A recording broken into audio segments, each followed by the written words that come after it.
indivisible, with liberty and justice for all. Did you shut your volume up? Okay. Right, this meeting is being live streamed by Chelmsford Telemedia and posted to the CPS website for interested community members to access and watch. Although we're not allowing for in-person public participation, interested community members were encouraged to submit their names and addresses to Superintendent Lang if they wanted to participate remotely under the public input portion of our meeting. During our public input session, anyone who has joined us through the GoToMeeting platform and expressed interest in making a comment will be recognized by the superintendent and allowed to speak to the committee. If anyone watching this meeting live has questions or comments to share, they're encouraged to email one of us during the meeting. We'll read their questions or comments during our second public input session at the end of the meeting. So welcome to this meeting of the Chelmsford School Committee. For those watching from home, we are reconvening from an executive session held earlier this evening. So our first order of business tonight is approval of the minutes from our last meeting on January 5th. No, 2nd, right? No, 5th. Whatever date. Yeah. January 5th. 5th. I move that the school committee accept the meeting minutes from January 5th, 2021. Second. Okay, any corrections of the minutes? All in favor of approval? Aye. Okay, 5-0. Okay, next up, we have our Chelmsford High School student representatives are back with us. Yes. So, turn it over to the superintendent. Yes, so Katrina and Sudeep have joined us again, and I guess they're going to be able to join us remotely, which is great for meetings going forward. Would the two of you, either one of you, like to start and give us some updates about Chelmsford High School? Yeah, hey guys, nice to see you again, glad to be back. So one of our most biggest updates was just that the semester 1 was ending around like the 26th, and semesters 2 will start. And also, me and Katrina just wanted to give like a update on like how remote learning and hybrid learning are going. Me personally, I'm a hybrid student, so I thought it's went pretty well overall, like how the teachers have been doing it. And just one concern that I have though is like the amount of school screen time for like remote students. But obviously that's nothing that we can like really control because it has to be virtual. But I thought overall it's been pretty nice. Thank you. Katrina? Yep, to elaborate Sudeep, it's definitely been a challenge for everyone, students and teachers and staff. I am a remote student, and it's definitely a lot of screen time, but you know, we're making the best of the situation. And I think with the breakout rooms on the Google Meets, it's definitely beneficial because, you know, you get to be involved in the class and talk to your other students and friends. But overall, yeah, it's been pretty good, and we hope all is well with you guys. Good seeing you again. Thank you. We've missed you. Yeah, good seeing you guys. Yeah. Yeah, we do miss hearing from the students as to what's happening at the high school, so please join us if you can. We'd love to hear along as to what's going on as we get into the second half of the year, just to hear firsthand what's happening. Sudeep, you're a senior, correct? Yes, I am. And Katrina, you're a junior? She's frozen. I believe she is. So you guys will be able to kind of give us the junior and senior perspective as we get into the springtime. Great. Great, thank you. All right, any other good news anyone wants to share? Yeah, I just have one thing to highlight. So there was a collaborative piece that was put together through the Department of Elementary and Secondary Education about all the different types of learning that's been going on through our pandemic and with our hybrid models and having simultaneous instruction. So it was a collaboration through a variety of different school districts that put together this. It's a nice document. I think I may have shared it with the committee, or it was also highlighted in the newsletter as well. Just about what the different things that are going on there. And although it was a collaborative effort, I will tell you that every single one of the links was Chelmsford Public Schools, highlighted, I think, the most out of any district with all the different things that have been going on. We had teachers that had spoke, so there was like snippets of different videos. So teachers spoke, administrators spoke, Bill spoke, obviously, as the tech director. Marilyn Sweeney was on there as well. So it was just a nice thing to see highlighted that Chelmsford's just, you know, people were really looking to us as like a leadership role within this whole, you know, crazy situation that we're in. So just wanted to make sure people had a chance to take a look at it. It was in last week's newsletter, and if you would like it separately, I can also send it to you. All right, anybody else? Donna, you had something? Yes, a note from the Table of Plenty. They'd like to give a shout out to the families in Byam at the Byam Elementary School for the food drive that they held in December, and to the families and staff at the Harrington Elementary School for the food donations this month. They are very grateful for all of the support that they have received. That's really terrific. I think it's great that we're able to help out with that. All right, anybody else, any good news they want to share? Okay, No. great. All right, so we're now on to our first public comment section. As mentioned previously, anyone who wanted to participate in tonight's meeting, public comment, need to email Superintendent Lang and log on to Go to Meeting. For those that are speaking tonight, I would ask you to try to limit your comments to 5 minutes so everyone has an opportunity to speak.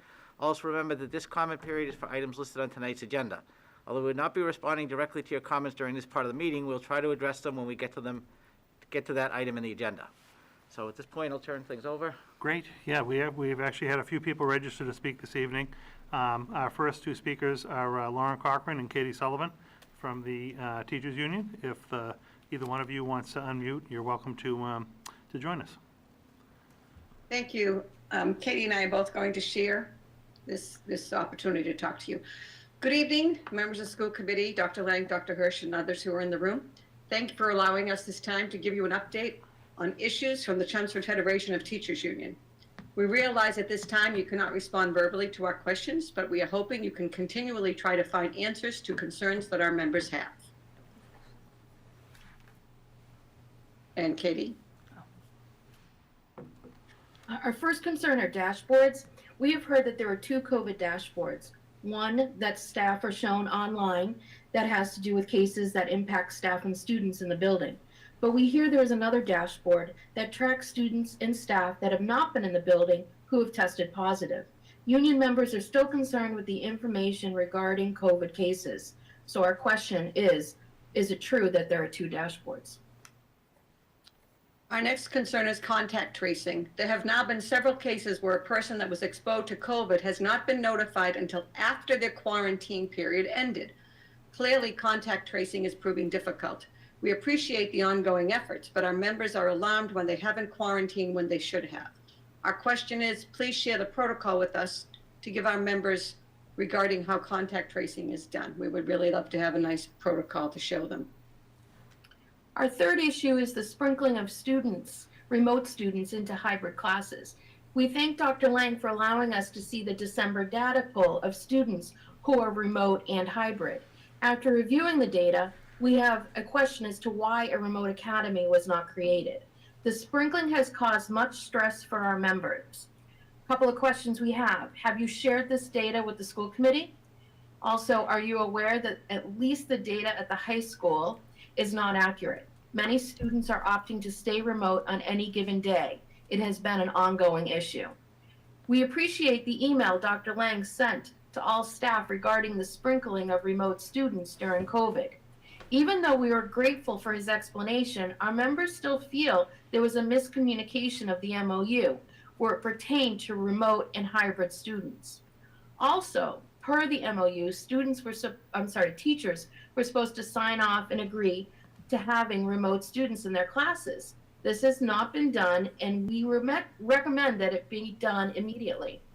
So our question is, can you have staff sign off on the acceptance of the number of remote students in their classes? Our next question, there has been some inconsistencies of staff being allowed to teach remotely among schools.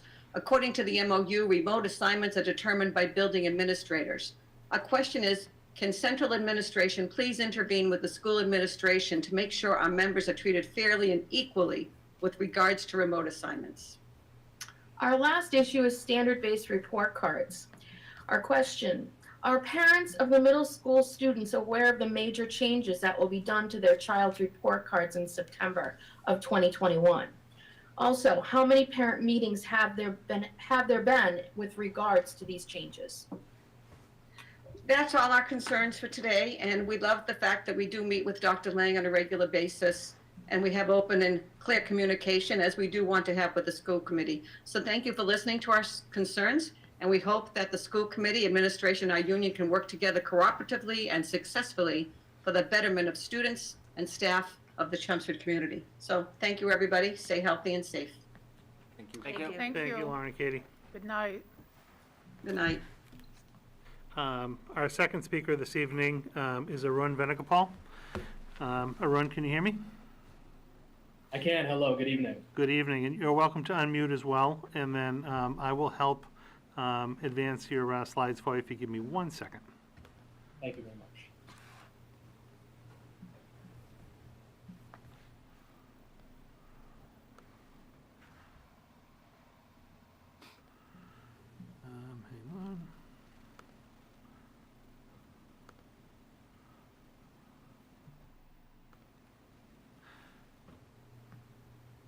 Okay, you good? Thank you. Members of the Chelmsford School Committee, good evening. I'm here to officially introduce Chelmsford Cares in relation to the anti-racism movement in Ron, Chelmsford. I think I lost your voice. Give me 1 second. Was he speaking? I'm not sure. Ron, did I lose you? He's up in that little one over Oh, there. no, there he is. Okay. It is. Arun, can you hear us? Can you hear us, Arun? I can hear you. He gave us a thumbs up. Can you hear me? Yeah, but we can't hear him. Right. Is your volume up? What's happening? What teaching's like every day, Donna. What speakers are you using? Yep. Yeah, but why could I just hear him a second ago? Can you flip your screen?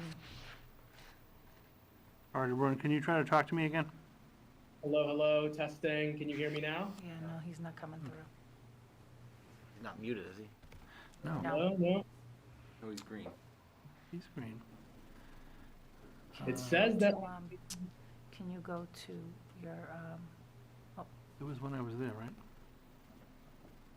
can Is you your go volume to, up?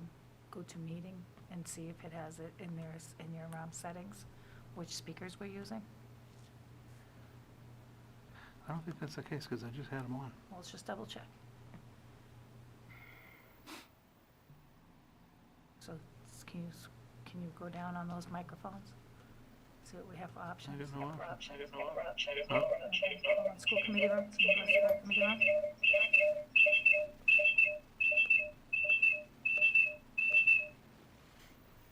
Right, can he speak now? Arun, how about trying to speak now? Can you hear me now? No, Okay, this is not Nothing? working. we can always have I him don't know call what's in. going on. It's not on my Arun, end. would you do me a favor, because we were able to hear you previously? Would you mind logging out and then logging back in again? And I'll Sure. clear the connection here, I'm sorry.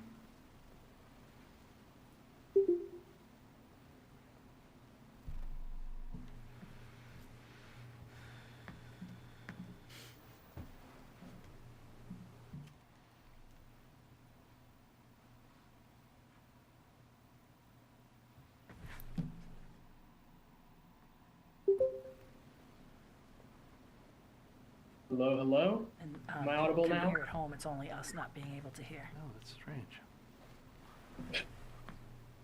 Operator error. It would not be virtual school if there was I'm no well aware of the operator issue. It's more stressful when people are waiting for you. I Is he know. unmuted Tell me on about his it. end? He is. It's okay. All right, so let's Arun, see. kind of keep talking to me for a second. They can hear Testing. Arun on TV. Hi, Mom. Hi, Dad. I know you're So they've listening cut too. our feed somehow. I don't know how we got cut. So why don't we Hello, mute hello. him and have him call in as well? Yeah, I'm Not told very- that they can hear him at home. I'm also live on Instagram. TV can hear him. Why doesn't he ask him to call in as well? Arun, I tell you what we're gonna do, because they can hear you on TV, it's just that we can't hear you in here. Why don't I give you permission to share the slideshow yourself? That way you can kind of go about that while we work on the audio here in the room. Would that be all right? Sure. Do you want me to talk about it while I'm going through it? Make him a presenter. Organizer, presenter. Well, why did you make him the organizer? Don't. Presenter, there we go. I don't think he hit the OK button. You know, the thing is, he doesn't have the slideshow. Oh, okay. So why don't we just have him call in? And we'll hear him through the call-in piece, and then we'll just have to. All right, do you want put to him- try that, Arun? Can you just dial in And I'll so that just we hold can it up hear to you? the mic. Sounds good. Well, they I'll can try hear it on that then. TV. It's really just for our room. That's fine. Okay, give me a moment. Switch on the TV. I can go back to the interpretive dance if you'd like. We couldn't put the cable on, but then we get echoey. What? We put the TV on here, I it would know. echo. Yeah, where'd you go? Just telling you they can Oh, hear. he didn't understand. He logged off and is just gonna call in. Okay. And no, we won't see him. Oh, I didn't want him to do that. I know, but it's okay. It's gonna be good. How did we lose him all of a sudden? I don't know. We've been having some intermittent issues, but that's okay. All right, so why don't you, so he's calling in. Let's hope we can hear him okay.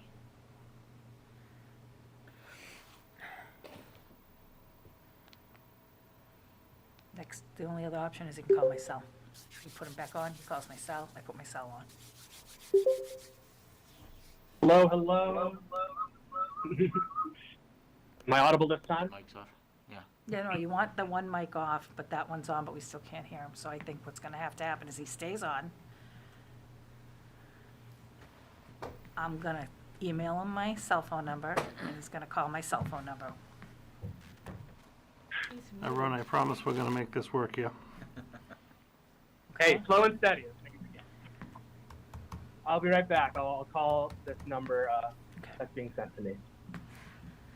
Arun, I just sent you my cell number. Just call that number.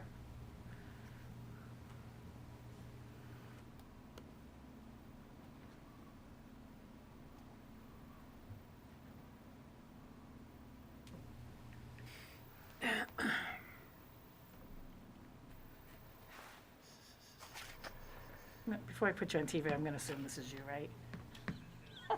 Okay. All right, we are in business. Arun is on the phone. We got the voice, and then we can present his I can present the slide. the I understand slides, that and people we at can home walk can you hear through him, this. so that should be good. I'll wait till I see it appear on the GoToMeeting before I Okay. start. Well, okay. Yeah. Yep.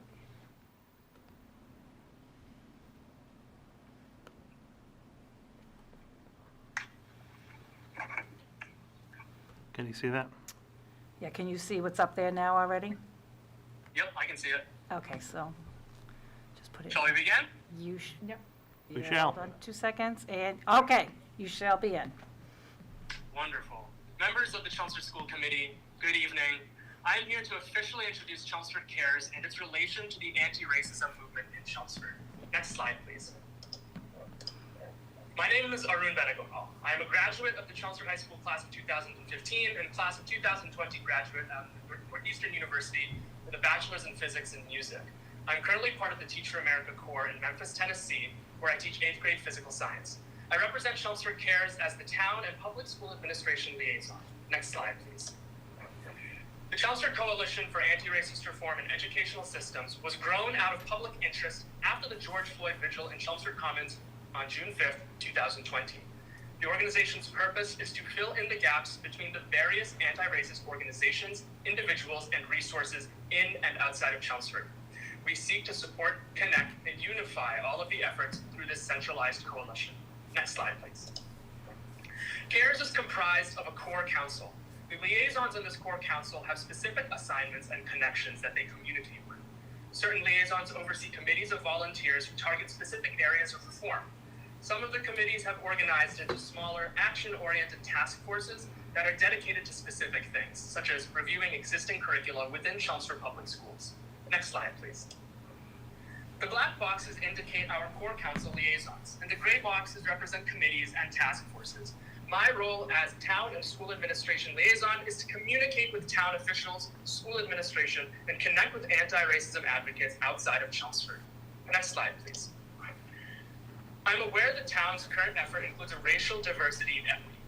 Additionally, there has been some energy put into professional development opportunities like graduate courses and a book club featuring Dr. Ibram Kendi's book, How to Be Anti-Racist. Chelmsford Cares has already taken some action, including a report by our English Curriculum Task Force that has gathered book ideas for the high school to introduce literature by authors of color. I have also been informed of a number of outside organizations, and so our next efforts will be to find speakers to bring to town, apply for grants to support efforts, and coordinate panels comprised of student and alumni volunteers who can speak about their experiences. Next slide, please. There is, as we know, a lot of work to be done. I have broken them into the categories of personal, social, academic, and societal reform. And approach each area with a rhetorical question to begin our thinking. Next slide, please. My first question is about personal reform. We cannot achieve anti-racism until we understand why we must achieve anti-racism. Since this topic has seemingly become politicized, I ask this question to you, individual members of the school committee. Is it possible to separate the politics around anti-racism from the human rights issue of anti-racism? If you cannot separate the political from the humanitarian, I must follow up by asking, why? This is something that must be reflected on personally. Next slide, please. My next question is about social reform. What impacts do you believe racism has on students? How does racism impact its victim as well as its perpetrator? How can we eliminate both the cause of racism and the effects of racism? Next slide, please. Third question is related to our academic reform, and is one you and I likely have the most solutions to at the moment. How do you believe our schools should provide access to viewpoints of Black Americans in the classroom? How can we include Black voices in conversations that are about topics other than race? If we include Black people only when we discuss issues of race, we severely limit our ability to include their voice in matters that Black individuals may actually be experts in. Next slide, please. Finally, a rhetorical question for you and our viewers. Do you believe anti-racism can be achieved by local school policies alone? It is of my opinion that this effort must begin in schools, but that it cannot end here. Next slide, please. We have some actionable goals that we can achieve. Each of these goals can be supported by members of Chelmsford Cares.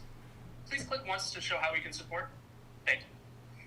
The CHS Student Committee can report on the successes of current efforts.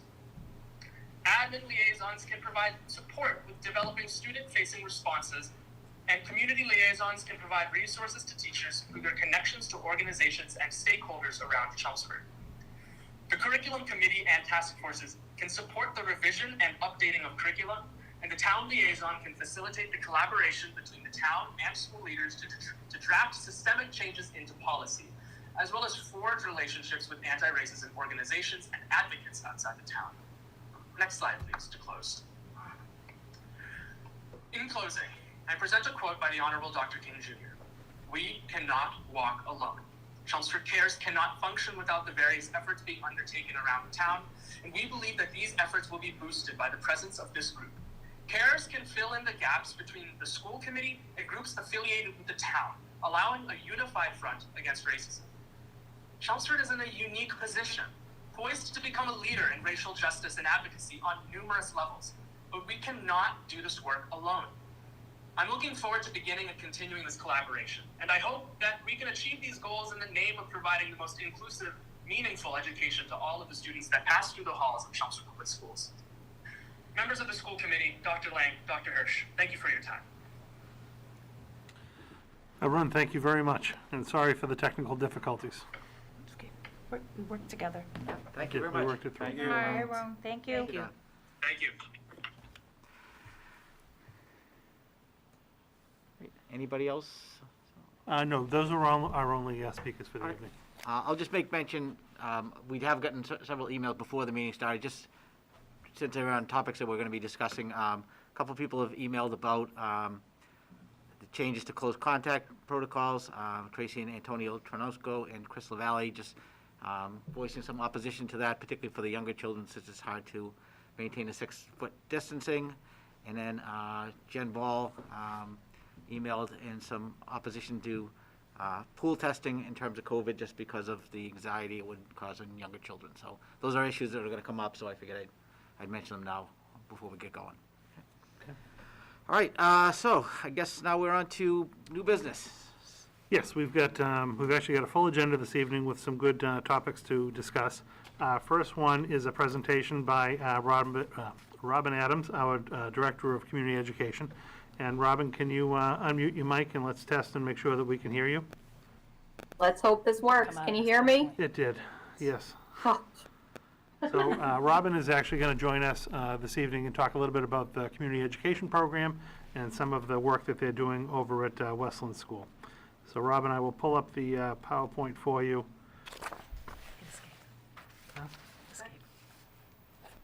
Give me 1 second.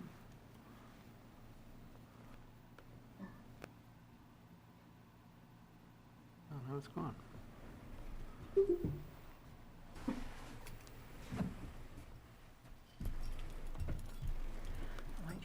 off of the, yeah. You got it? Okay.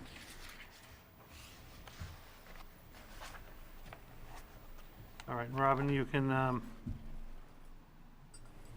see us, but you can't see that. Yeah, we can, we see her. in Oh, the- you do see it, okay. We do see her. I think the two, I think The the, two together. just kind of measure, having you just Perfect. start the slideshow from the beginning. All right, Robin, you are on, and just let me know when you want me to advance the slides for you. All right. Well, thank you for taking time for letting me come and present to you tonight. I know you have a full agenda and there's a lot happening with Chelmsford Public Schools, so I appreciate it. We're going to spend some time talking about what we've done successfully when we're in a non-COVID year and what we've adapted. So first slide, please. Click one. Sorry, next slide. We're getting there, we're getting there. So a little bit about what we are, for people who don't know what community is, we cover a lot of different areas of care in the town. Extended day is one of our biggest that most people have heard of. We do before and after school care at all the elementary schools, and middle school students can do after school care. They're all held at Parker Middle School. Children who go to McCarthy are bused over there. Last year that we were in operation was 2019-20, and we had 520 participants. This year, I met with Dr. Lang, and we decided to not do extended day to try and reduce cross exposures with COVID. So we're eager to look forward to next year. Next slide, please. So these are just a few pictures of some things that we changed up last time we were in session. The pictures on the left are us at Roller Kingdom. We decided that on our half days, a lot of students used to feel sad if they were extended day because other kids were going home or they're going to play dates. So we built in free field trips every half day that we'd either go to a movie theater that we rented out or go to Roller Kingdom. The pictures on the right are just some organized activities that we're doing, some hand weaving and some arts and crafts. Just show the level of care and quality that's offered at Extended Day. I think there's a misconception sometimes that it's just free play, but our teachers at Extended Days do some amazing activities with the kids. Next slide, please. Adult education. That is another one that the title doesn't always match it. Adult education actually is all of our classes that we do for students, teens, and adults under one name. So the year 2019-20, we had 839 people who were involved in it. The picture you see is actually at the Chelmsford High School, where we offer classes 2 nights a week, and we offer classes 2 nights a week at the Westland School. In the picture, they're doing a introduction to Spanish class. It's been a big hit. And just an active class. As you can see, these were done before COVID because of the close contact and no masks, but just to give you a snapshot of what our typical year looks like. Next slide, please. Summerfest is another giant program that we offer, and that's just a traditional full-day care program. We offer field trips once a week. We had about 250, 260 children that participated. For the last year that we ran was 2019. We had wait lists for every year, and our teachers and assistant teachers who work do a theme-based program every week so the kids can come in. Another thing that's a little different about us is the kids get to choose where they want to go, so they're able to, if they want to be outside in the art area and go there for a couple times throughout the day and they love art, they can. If they like being outdoors, they can go to the gym area. They can go into our chill zone, which is really just a hangout place where they can hang out with their friends and do some board games and low-key crafts in the air conditioning. So it's a nice balance for kids who have all different interests. Next slide. Summer Quest we were really excited about. We launched in 2019, and that was in response to the need that we found from the community that kids who are middle school still needed somewhere to go. We found that they were safe enough to be home if parents are working, but when they were home, then they were just on their tablets or their phones or playing Xbox all day long. So we launched a program called Summer Quest, and it's a camp for children ages 6th grade through 9th grade, going into 9th grade. And every single day they go on a field trip. So the picture on the top was when they did indoor skydiving. Below they went for a tour of Fenway. They go out and do parks. Another nice thing that we included was every week on Friday they do a half day of community service. So they work with open spaces. They worked with Steve Callahan, who's the playground supervisor in the town, and helped put some bark mulch at some of the schools just to give back. We want to teach kids about having fun, but also being part of the community. So that was a big hit and very successful. Next slide, please. So now recreating ourselves. That was a look back in the past when we were pre-COVID and we could get all together. So as we tried to recreate and figure out what we could do, a big change for us for our adult education and classes were to go virtual. So on this list, which I won't go through everything, our adult education coordinator, Colleen, really went out of her way to find all sorts of classes that could be offered virtual. Things that we had never offered before, brand new classes, and some old favorites that we just transitioned.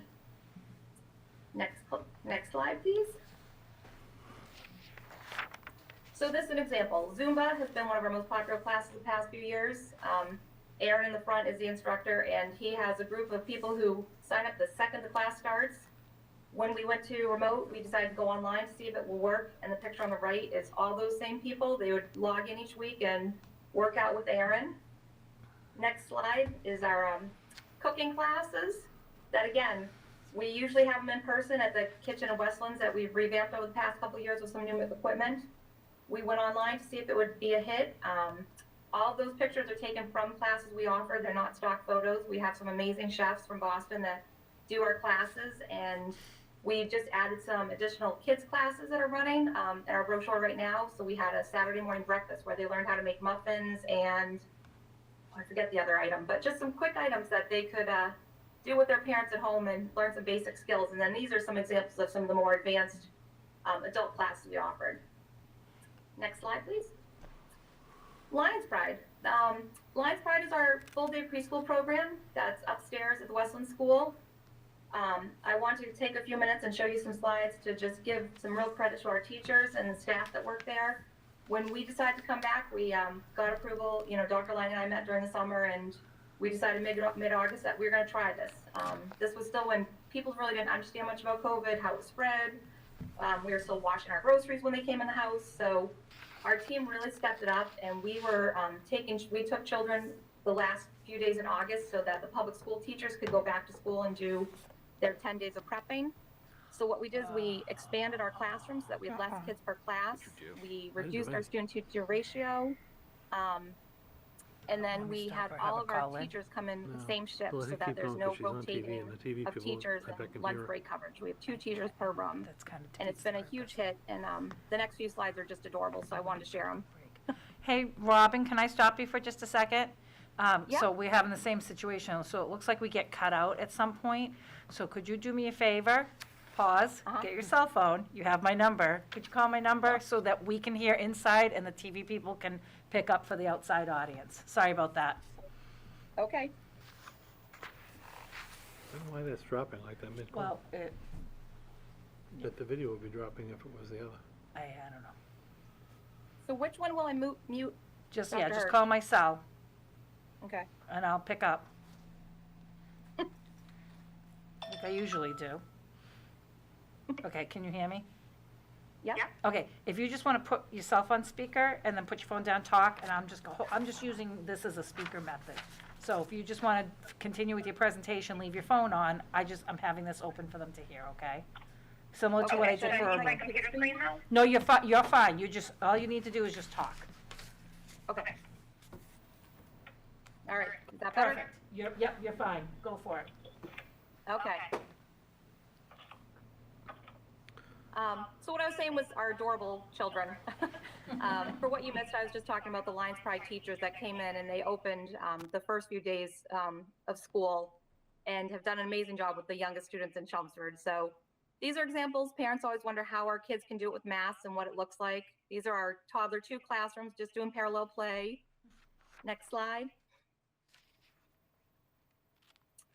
Activity time. These are preschoolers and they each sit at their own table. They have their own basket of supplies. And what felt really strange the first few days of school is just what they know. They come in, they wear masks better than the adults do. It's really pretty miraculous. Next slide.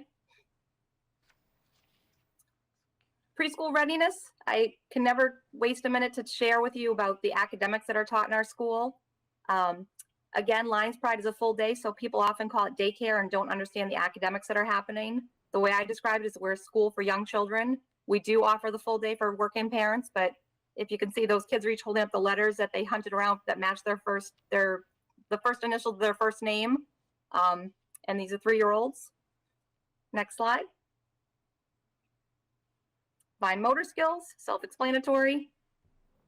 Next slide. And then this is our toddler one. These are the youngest kids. And again, I thought this was such a great shot of just doing science experiments. Those kids are 2 years old or younger, so they don't need to wear masks. So we just have extra cleaning precautions in the room, and we've been, knock on wood, doing very well with our COVID exposures. But we do science, we do math, we do everything, even with the youngest students in our program. Next slide. And then how could I not put this in? Kids just being kids. We had a special day where the teddy bear came in, and they can play in the gym and masks on, and it's just part of their everyday. Next slide. So what's been nice for us is having this time is to really look at community outreach. You know, between COVID and people being home and politics, I think there's been a lot of stress in the community and people are having their own angst. So we really worked as a team to focus on our community outreach. And we planned some different activities that focus on family-based activities that are either affordable or free, that are safe, so you can do them online or outside, and that build community. And that means community within neighbor to neighbor and, you know, parent to child, and just really not within each other. I think that it's really easy for us to put together some fun activities and get people out there being positive. The picture on the right is our trunk or treat where we participated. That's fine. Next slide. Sorry, I thought you were gonna say next slide. Next slide is fine. This was our first annual snowman contest. If you're on Facebook, if you follow us, this was our biggest hit so far that's brand new. We asked parents to just take a picture of their family making a snowman and send it in, and they voted on Facebook. The most likes won. I didn't realize it at the time when I made this presentation, but the family on the right with the upside down snowman did win with, I believe, over 300 likes. We had about 30 families do it. So again, free activity, get people away from the news, get them outside. Seems like a win-win for us. Next slide, please. Upcoming events we're working on is a ComEd caper. That's gonna be most like a murder mystery without the murder, where they're gonna do some challenges around town as a family. We're doing a Valentine's event. We're doing some walking programs where it can be for health and for weight loss for adults if they want it.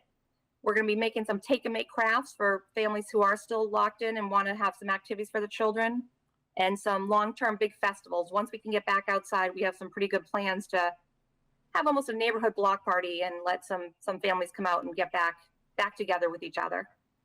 And then long-term plans, self-explanatory. We want to reinvest into the families and the kids who've been a part of us and help support us through the years and build our community. And that's about it. That's us in a nutshell. Any questions? Anyone have any questions? This is a great The kids are program. adorable. Such a great program, Robin. Yeah, Kids look like they're doing a great job wearing their masks, the little kids. That's incredible. they do better than most adults. Yeah. Yep, they are amazing, 100%. Yeah. Great. All right. Well, Robin, thank you very much for Thank you, sharing that Robin. with Thank us you. tonight. Thanks, Robin. We Don't appreciate forget it. to hang up. My pleasure. Thank you. All right. Bye. Oh, the kids are still on there. Well, no, I know, I'm not reducing, I'm just reducing the screen. Oh, sorry. They're still there. No, thank you very much for indulging us in that. I'm not sure what was happening with the audio. We'll try to work on that going forward. I'm going to ask Joanna to just give a couple of different updates tonight, but one, we're going to have a different take on our kindergarten registration, which is coming up over the next couple of weeks. So there's some flyer and information in the packet for you about kindergarten registration. Joanna? Thank you. Kindergarten registration is going to be a little different this year. It's families are going to make 15-minute appointments, and they're going to go to the Chelmsford High School, the PAC lobby, and starting tomorrow, January 20th. Wednesday, there's no students, remember, on Wednesdays at the high school. And then again, the following Wednesday on January 27th. They go online and make their appointment. The school clerk calls them back to get a convenient time in the 15-minute increment. And then the families can go online and look at their checklist and make sure they bring all the materials with them to hopefully get everything done in the 15 minutes. And then if not, then we just take what we can and then just follow up with the family, and then they can drop things off here at the central office later. So we'll give this a try. We'll know more tomorrow, and then we'll probably do the exact same thing in April for the next wave of kindergarten registrations. And then also after next week, a family can always just stop by the central office and drop off their packet. But it's more popular to kind of do it in these big waves in the past, so we'll see how it goes this year, given the environment. Any questions? I think, just a question, I know, and this is more, I guess, for Jay and Linda, I know that we had a decent amount of parents not send their kids to kindergarten this year for everything. Is that gonna impact us next year? I mean, those kids, I assume, go to first grade, are they gonna, is there gonna be some remediation that needs to be happening? I don't, what do we foresee there? No, I mean, I'll let you talk 1 second. We're gonna go through the, just 1 second. We're gonna go through the process of registration and kind of see where we're at with the kids. Obviously, we had a number of kids who would have gone to kindergarten this year who opted to homeschool. We had a number that opted to go to either a private or parochial school. So those students will obviously need to come in now and register so that we can get them in the rolls for first grade. But we are going to be enrolling people based on age and where they should be grade-wise. And obviously, when parents come in to sign up, if there are any issues or whatnot, they can talk to the registration secretary. But we're really trying to get everyone age appropriately in the proper grades. Yeah, If you want I to wasn't gonna elaborate say on much that. further than that. Our current policies are, obviously, students have to be age 5 by August 31st in order to enroll into kindergarten, and then same for first grade. They have, and where kindergarten's not mandatory, first grade is, they have to be age 6 before the 31st of August. So our current policies support what we've been doing and how we've been doing it since forever. Okay. We just have a little bit more variety in the kids coming in, just what they've had for experience, I Right. guess, Okay. And we'll see, once we get the registration done, usually we get a very good turnout in January. And then, not that we don't in the spring, but that's usually the bigger one. Yeah. So then we'll be able to kind of figure out some of our numbers for next year as well. Any other questions on this item? It actually, it is a big undertaking to do kindergarten registration, even when we do it here. The clerks and secretaries from the school come, it's an all-day event, so this will be interesting to see how it's gonna be by appointment only and at the PAC, which is completely different for us. But everyone's working very hard to try to make this as customer-friendly as possible and have people's first experience and exposure to the school system being a positive one. So a lot of work's going into it, hopefully it goes off well. If it doesn't, we'll be calling it Joanna. There will be things that parents can do ahead of time, right, to bring, to maybe speed up the process. Bring all the Right, paperwork in Yeah, order. they I definitely think should that's go very on the, important, right? to- Yeah. go on the website, download the packet, fill out the packet. There's a list of all the different materials you need, immunization records, things along those lines. And that way, when you come in, it just goes that much smoother to do the registration. Yeah, because I mean, if we have people in there for 15 minutes, are we doing any kind of disinfecting in between, or just, it'll be well ventilated, you're gonna keep the outside doors open? Right, yep. Okay. Brian Curley went over there last week to kind of stake it all out and have it with the shields and with the sanitizer. The custodians are helping to set it up and trying it to be as safe as possible for the staff and the families. Yeah, and there's a nice in and out too, just in that Right. lobby. We've used it for other events. You can go in one way, out the other. I just want to make sure people know that so that they don't not come and register their kids for fear of the registration process. So, Right, I'm glad that we have those things in place. Yep, I think it should go well. It'll be interesting to see. We'll all be over there to kind of check it out.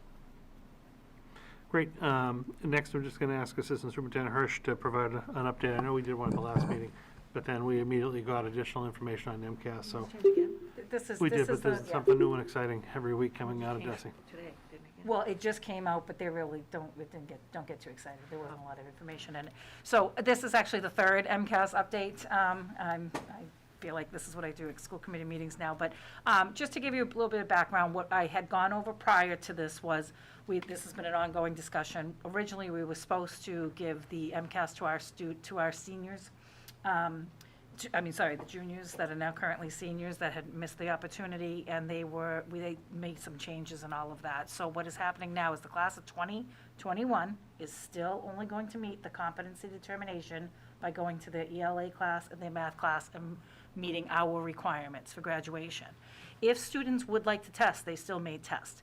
However, we're going to go by our current policies that we have for our grading practices. And the class of 2021 students, if anybody needed support, typically we don't have a lot of students that did not pass the MCAS. They have an opportunity to be able to get some support this summer, and I'm assuming that's going to be through grants, but we don't have that information. What we did receive as some of the changes was a shortened MCAS test for grades 3 through 8 students. There was an update that came out today, but they've only given us our windows of time when we can give students tests. They haven't told us how much time is going to happen, how many sessions they'll have, both in ELA and mathematics, and then in grades 5 and 8, they also take the engineering and science MCAS, so we don't have any of that information. We just know that it's going to be shortened. Once we have that, that will probably be my 4th update for you for MCAS. One of the changes that has recently come out is accountability relief. What that means is we're typically given a certain accountability, and they change those accountabilities to meeting, partially meeting, not meeting. There'll be no accountability designation given to any of the districts based on this MCAS. What I'm getting from the department is they're looking at is purely almost like diagnostic at this point. Where are our students? They're committed to making sure that students are not going to fall through the cracks, but they're not going to then say to school districts, you must do this, this, this, and this. And that also affects some of our grants that we have, because when you're in a certain designation for DESE, you can only use your monies and your grants for certain things. And when you are not in those designations, you have a little bit more autonomy to be able to build programming that's very specific to your school district. And then what we'll do is once we get that information for any of our schools, we'll make sure that we give you that information as well. And then I spoke about the access testing before. We had known that they extended the window out till May previously, but we felt like continuity-wise and the way we're not sure what the spring was going to look like, we wanted to make sure that the L students received their access testing in the normal time of year that we do, which is January into February. So we're actually in the middle of access testing right now. So we didn't opt to extend it because we would still be in the MCAS testing at that point. And then for the biology test, they're giving us flexibility. We can test our current 9th graders in biology because any of the students that are taking honors typically take biology in 9th grade, which will be interesting because it's your honors students taking the biology test.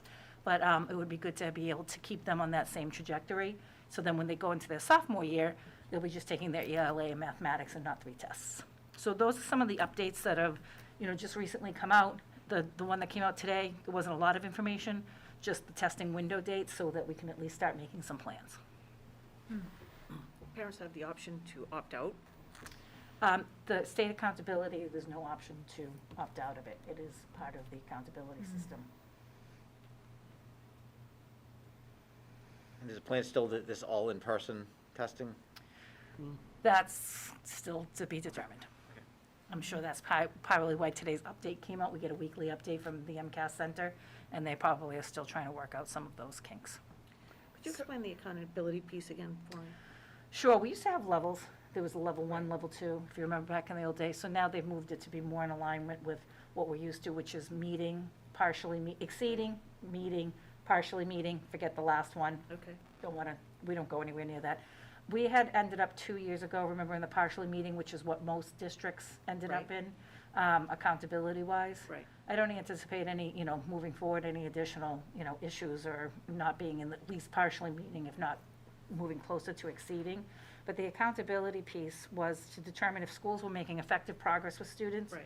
And then typically that's kind of locked into with our grants. So if you have a certain designation, you might have to do targeted assistance based on that determination. We typically in Chelmsford don't have to do that. We can build our programming of our grants based on what we believe is necessary for the schools. So there will be no changes. Is it kind of like a hold harmless? Yeah, so I don't even think you're going to receive any designation Why whatsoever. wouldn't they let parents opt out then? That's not really for me to determine.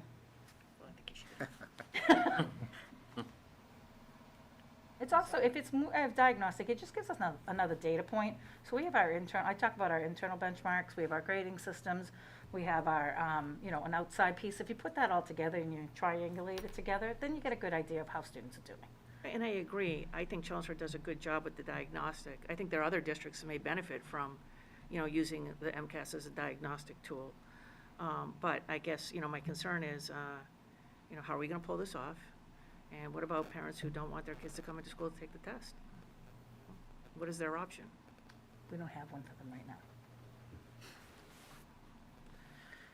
It's not like a district decision. I And know, I think I understand. unfortunately, Well, and I do even- think that that's important that you say that, because I think we are gonna have questions about this. Right. And I think that people need to understand it is not Chelmsford's decision.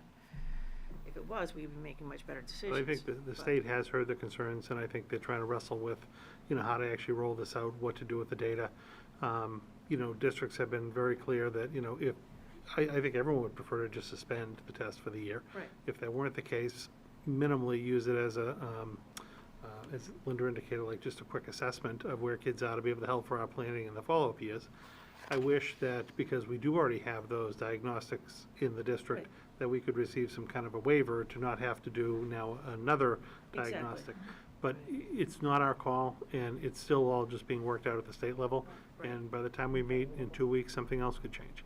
And I So understand this is that, just as I gonna said. keep I just want to kinda make sure that coming. people at home understand that, because, as I said, I think as these dates approach, people are going to have questions. Yep. And I think that the biggest thing that we have to get across is that unfortunately, this is not our decision.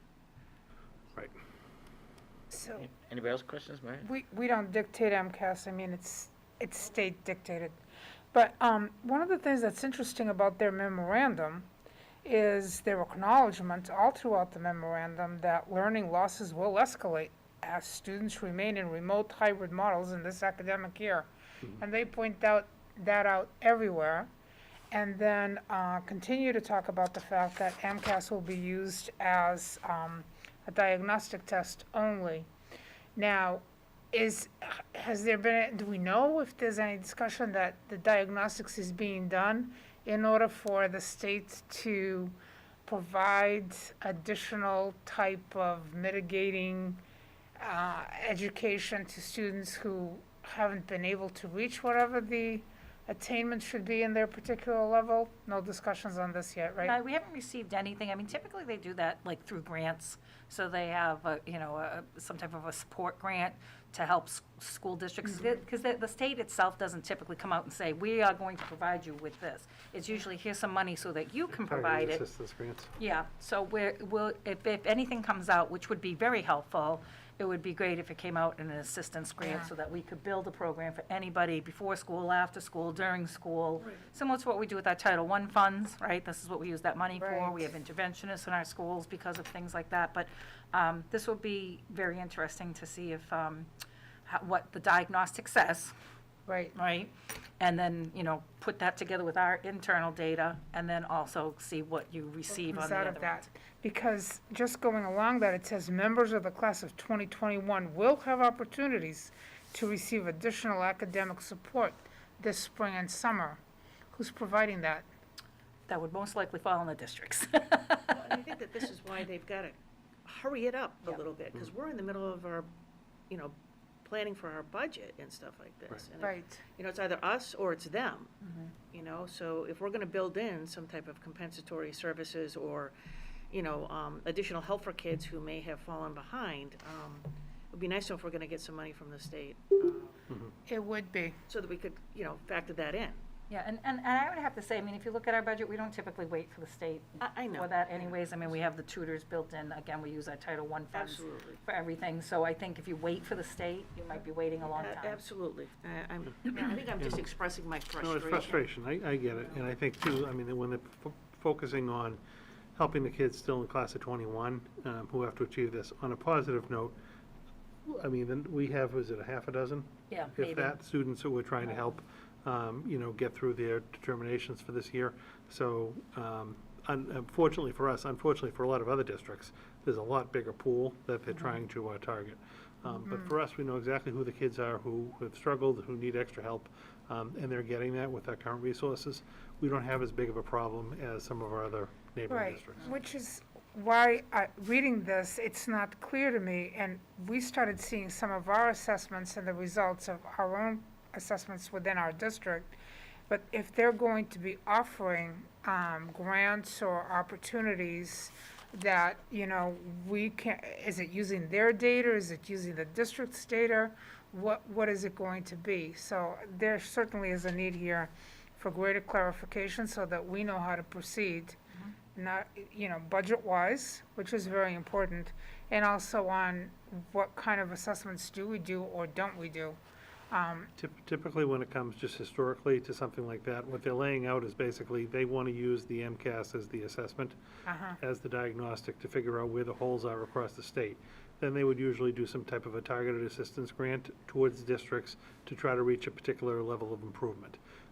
So historically, they have not allowed a district to use their own diagnostic and then apply for a grant.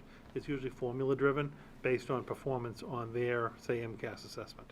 But that's what we're still kind of waiting on, because we don't know how it's going to shake out this spring. Because it's really, when you look at the data that comes out after students take MCAS, Right. there are, of course, always certain districts that do a lot better than others, and we have our peers and so on Right. for comparison.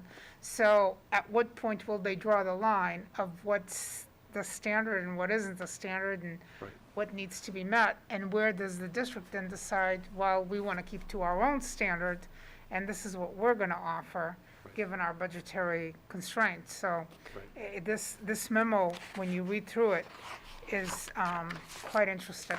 Yeah, one of the things to keep in mind too is, remember, MCAS is a summative data point, right? So at the end, when you've finished. So when we do our benchmarks and we work on those things, those are all formative, right? We're not gonna wait to find out, oh boy, you didn't get it, good luck next year, we don't send them off. So what's nice is our benchmarks are in alignment with MCAS. So even, for example, I can tell you right now with iReady, and we actually signed up to continue on with their research. They've been using Chelmsford as one of the research pieces to see how it correlates with MCAS data, and then where the learning gaps. Now, their shift is now, where are the learning gaps for students based on the standards that they're supposed to be learning, their standards mastery.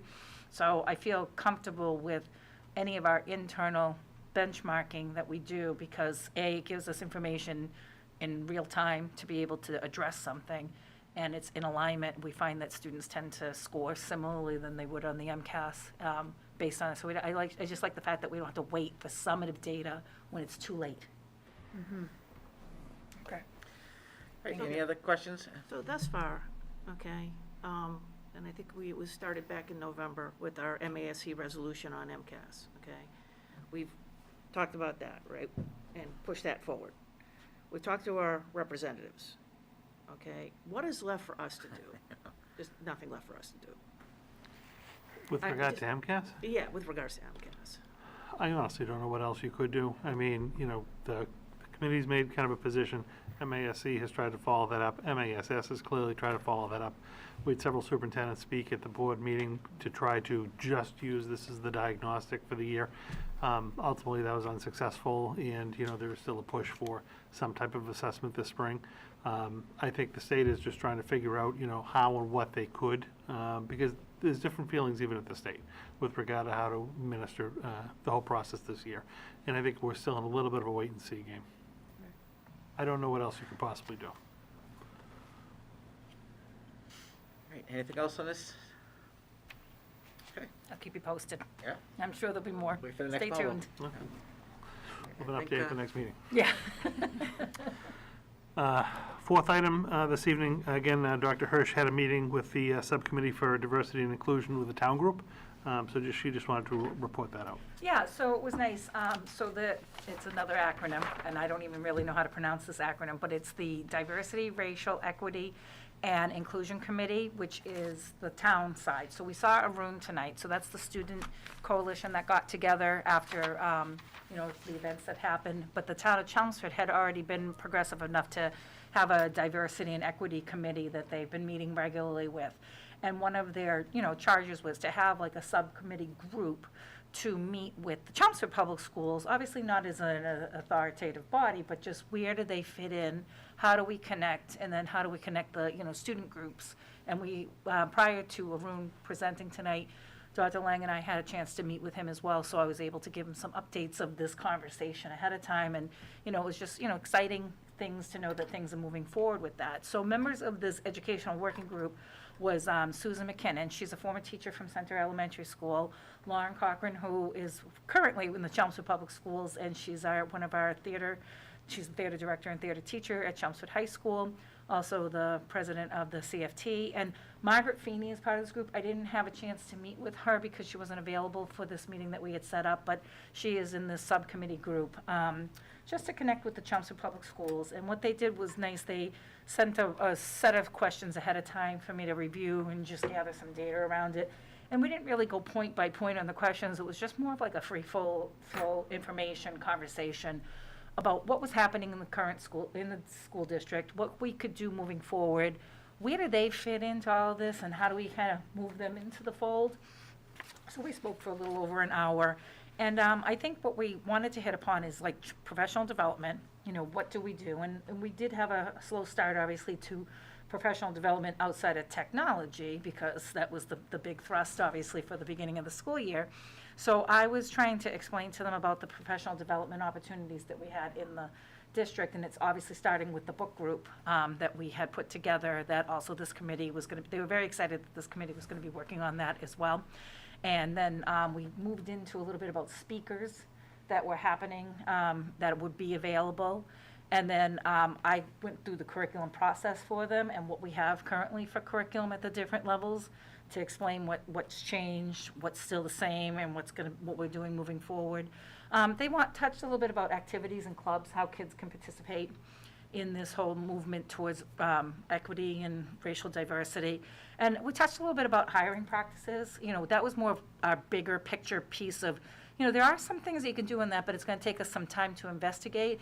And when speaking with Arun as well, we talked about things that they could look at for us. So I think part of it was a lot of, what we're currently doing, what has changed, because Susan has retired since, and things have changed curriculum-wise, and she was really excited to hear about the new program that came in, how diversified it was for the readings that were happening, and then how can we all work together? And we felt like we needed some actionable items towards the end of this, because you can always have a meeting and then the meeting's gone and it's like, well, what did you do? Well, we really didn't do anything.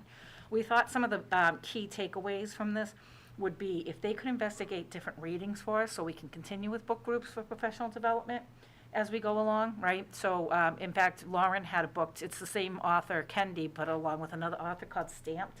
And she was like, that was a little bit of a better read. She's like, not that she didn't really like the Kendi book at first, but it's a little bit deeper. She said, this might be a better quick hit. So even just having that information that I could purchase a few of those books, have a few people read it, see what's going on, and see if that's a book that we can bring in as a second book group, right?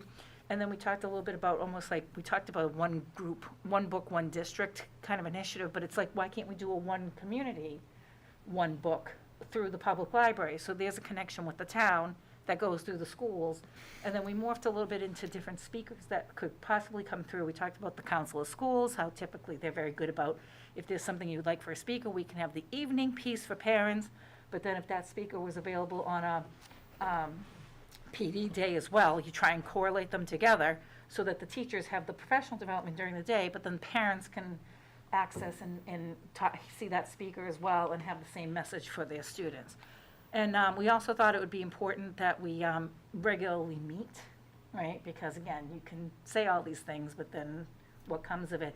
And with those meetings as well, bring in other school administrators, you can bring in the coordinators, you can bring in the principals, and just talk about what's happening and how we can just continually move forward and make changes. So I thought it was, I thought it was a pleasant conversation. You'll have to talk to them, get their viewpoint on it, but we're going to set up some more times to meet and talk about these things and where they can fit into it, and then we can try and correlate it with the student group as well. And if we're all working together, then we're going to see some changes. Any questions, comments? Yeah, I really enjoyed Arun's presentation. It looks like they have some definite ideas and direction that they would like to see things go in. I'm trying to figure out how we can bring all the groups together so that we can see some, systemic changes. I think that the ideas that we have in place right now are good ones, but, obviously there's still a lot of work to be done. And then, how do we go about doing that, because it's a very motivated group, the Chelmsford Cares group and the diversity group as well. And, I wouldn't want to see us working at cross purposes. It seems like we pooled our efforts in some ways that we might be able to make some serious headway, and I'm not sure how to go about doing that at this point. It takes a lot of time. Yeah, I know it does, but I think it's well worth it, so, I think that, I don't know if it's, will Arun be joining your meetings with the diversity group? I think, and correct me if I'm wrong, I think one of the things we were talking about with Arun is like he could be that liaison with the town group, Okay. that he could even be part of this, subgroup. That's up to them. I don't want to decide for the town group who's on their subcommittees or not, but he would act more of a liaison and be able to give input, and then we could all have that conversation together. Okay. I think, and even having conversations with this group, also with Arun, when you talk about like steps, like what we do, the first step you have to do is talk about it. Right. So I think we're taking the first step, and then you have to kind of see where it goes from there. And it's really hard, so it's not like a plan that you can just map out, and we're gonna do this on this date. I think you're gonna see it ebb and flow. And one of the things, especially in the school community, is you have to have multiple access points. So we had talked about, you're fine, you can have a graduate level class, but somebody doesn't want to take a graduate level class. They would prefer to do PDPs, or they'd rather do it through a book group, or they'd rather do it through a lecture. I mean, so we, as a district, try to offer different ways for teachers to access professional development, and you want it to be almost like a groundswell too, right? Instead of, this is it, guys, we're doing PD on this, everybody must do the same thing.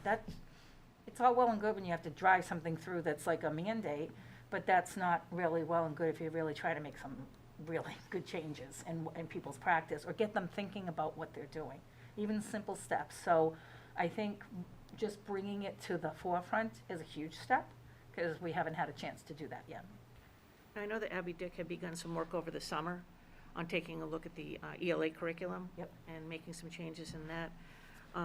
Do we have an update on that at all? I'm not sure. I don't know if she's done a formal update, but any changes in the books that they're reading would go through her, and she'd make the purchases based on that group's decision. And then once we put something in, we have to decide what's coming out. There's only so many days in the year to be able to teach Because students. there's the PD piece, right? And Yep. then there's the curriculum piece. Right. And so maybe we could talk a little bit about how to streamline that, so we could report out on it, so people can see some of the work that we're doing. Yep. And then loop in this group as a very motivated group of Chelmsford alumni who really want to see some change, and that's just fantastic. Yep. Sorry. I think Maria had questions. So, so this committee that you've met with is the one from the town? The town, right, Right, so it's the official committee of the town? yes. And the other one is really volunteers, some of whom are alumni. And Donna's liaison to that one, I think, right? Yes. Okay. So, so maybe in this committee, this official committee, maybe we should also consider becoming liaison, just like we do for other committees in the town or other groups in the town.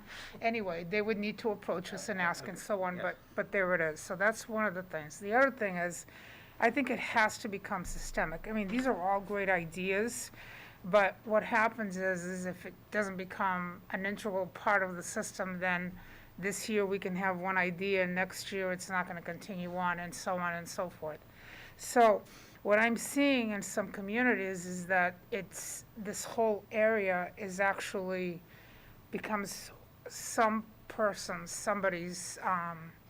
role, part of their role. And so maybe consider it either in social emotional component of our education. It needs to somehow become part of our system-wide education from the moment you step into the school all the way out. Now, in terms of hiring and those practices, I am sure you've had discussions about the fact that we need to make sure our policies are there. It depends on the pool of candidates. So we really are going to have to figure out ways to maybe incentivize people who are, of multicultural, diverse, who are graduates of our system, to go on to higher education and become teachers and so on. There are many things we can do that can help. They've got tons of ideas too. But somehow, we're going to have to make it systemic.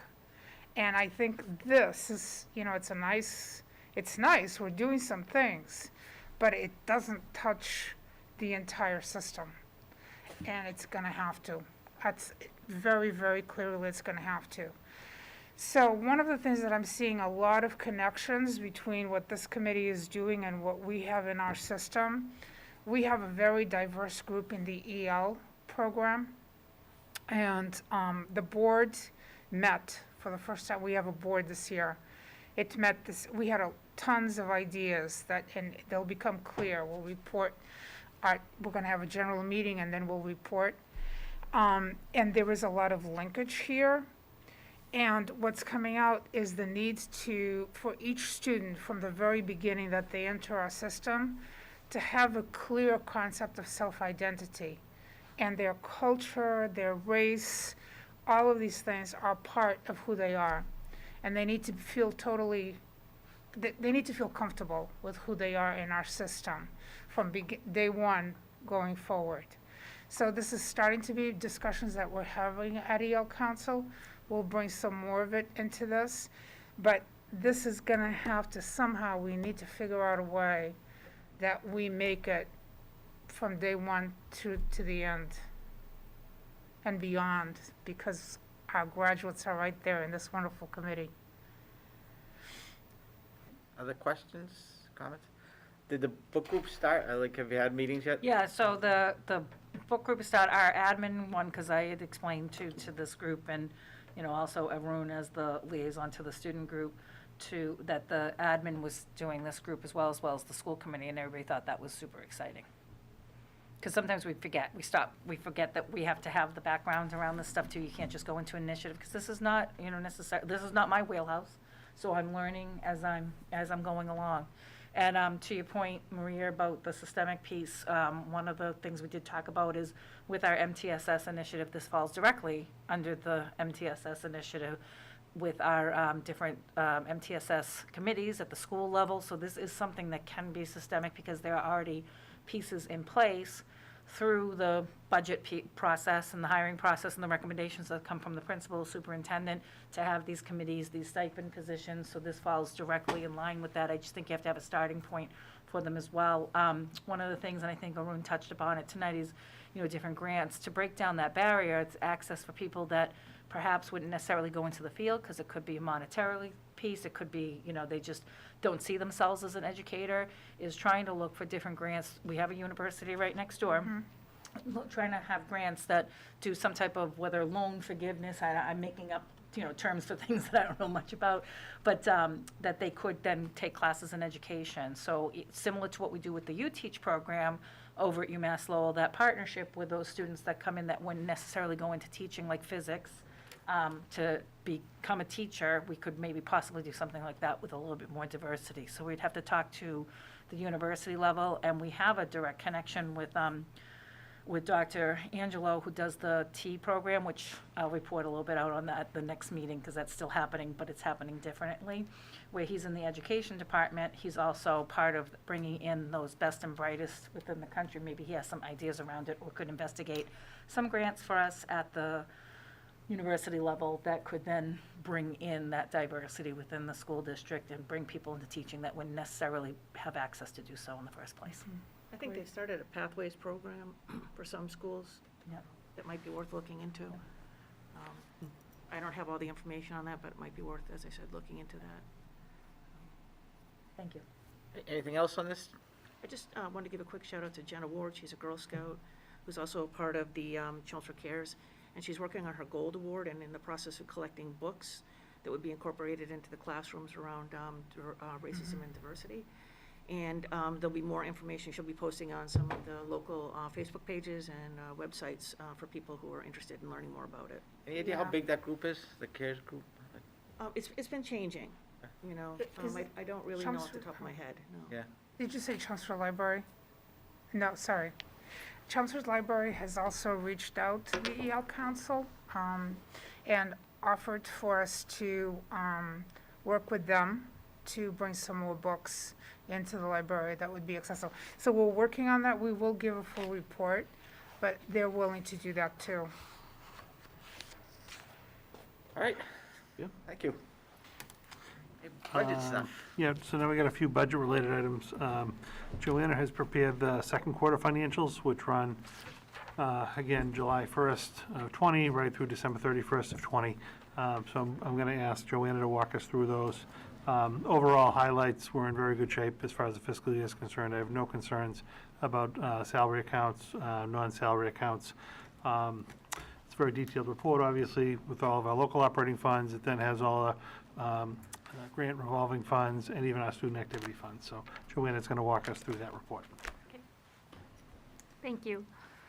So in your packet, you have a memo that highlights some of the mostly favorable variances that we've kind of already talked about that popped right away in the first quarter and have continued into the second quarter.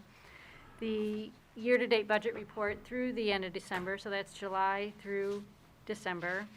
A one-page summary of the grants and revolving funds, and then a page on each of the student activity accounts for the high school and the 2 middle schools. So the memo is activity, again, July through December. The main variances I'm going to talk about tonight are in labor, and I want to talk a little bit about special education out-of-district tuitions. The labor continues to be favorable on the regular classroom teachers. Right now, it's around $400,000. And the main reasons are what we've talked about.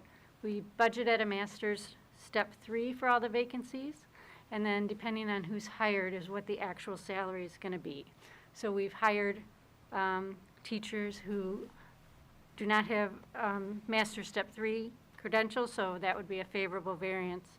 And then if you hired someone that has greater than that, it would be unfavorable. But overall, we're still favorable in labor. That's about $260,000 of the variance. The other variance that is favorable is we have a lot of approved unpaid leaves of absence. And that number changes because people make personal decisions. So that's making up the balance of the $400,000. This carries on to there's another category, not just the general ed teachers, but the specialist teachers. That's favorable by $180,000 for the same reasons. And then in that specialist teachers category, we still have the budgeted an offset to the CHIPS revolving fund of $115,000. And if we decide that we do not, or when we make that entry, we would be even more favorable in that category. The next page talks about special ed tuitions. So we budgeted overall $6.4 million in special ed out-of-district tuitions. And then there's all the offsets to the circuit breaker fund, the Valley Collaborative credit, and then prepaid tuitions. And then that brings us net to the local operating budget of $2.199 million. And that is straight out of the budget book. Since that time, we have new information, and some of these numbers can be updated. And that's the little chart at the bottom. But just to talk through them, we know now that the circuit breaker is going to be, the actual circuit breaker funds that are going to come in are going to be a little less because our out-of-district placements are a little less because students have aged out, but also we're keeping students in district. So while we still have budgeted the offset of $3.125 million, we are going to receive $2.33 million in circuit breaker. That's the number we know right now. At the October meeting, I didn't have that number. The number came out like the day of the meeting.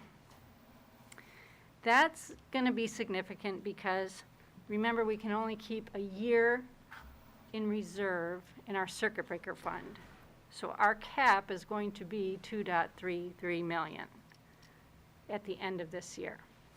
So we really are going to have to take that offset of the $3.125 million that we budgeted to keep our circuit breaker fund at the new lower cap. The other thing that's changed since we did the budget, is the Valley Collaborative Credit. We now know it's not going to be 132,000. We know the number is going to be 537,000. So that's a bigger credit than what we thought when we put together the 21 budget. The prepaid tuitions, we had budgeted 962,000, but we ended up taking a little more at the end of last year, so it was 1.299 million. So a little more favorable.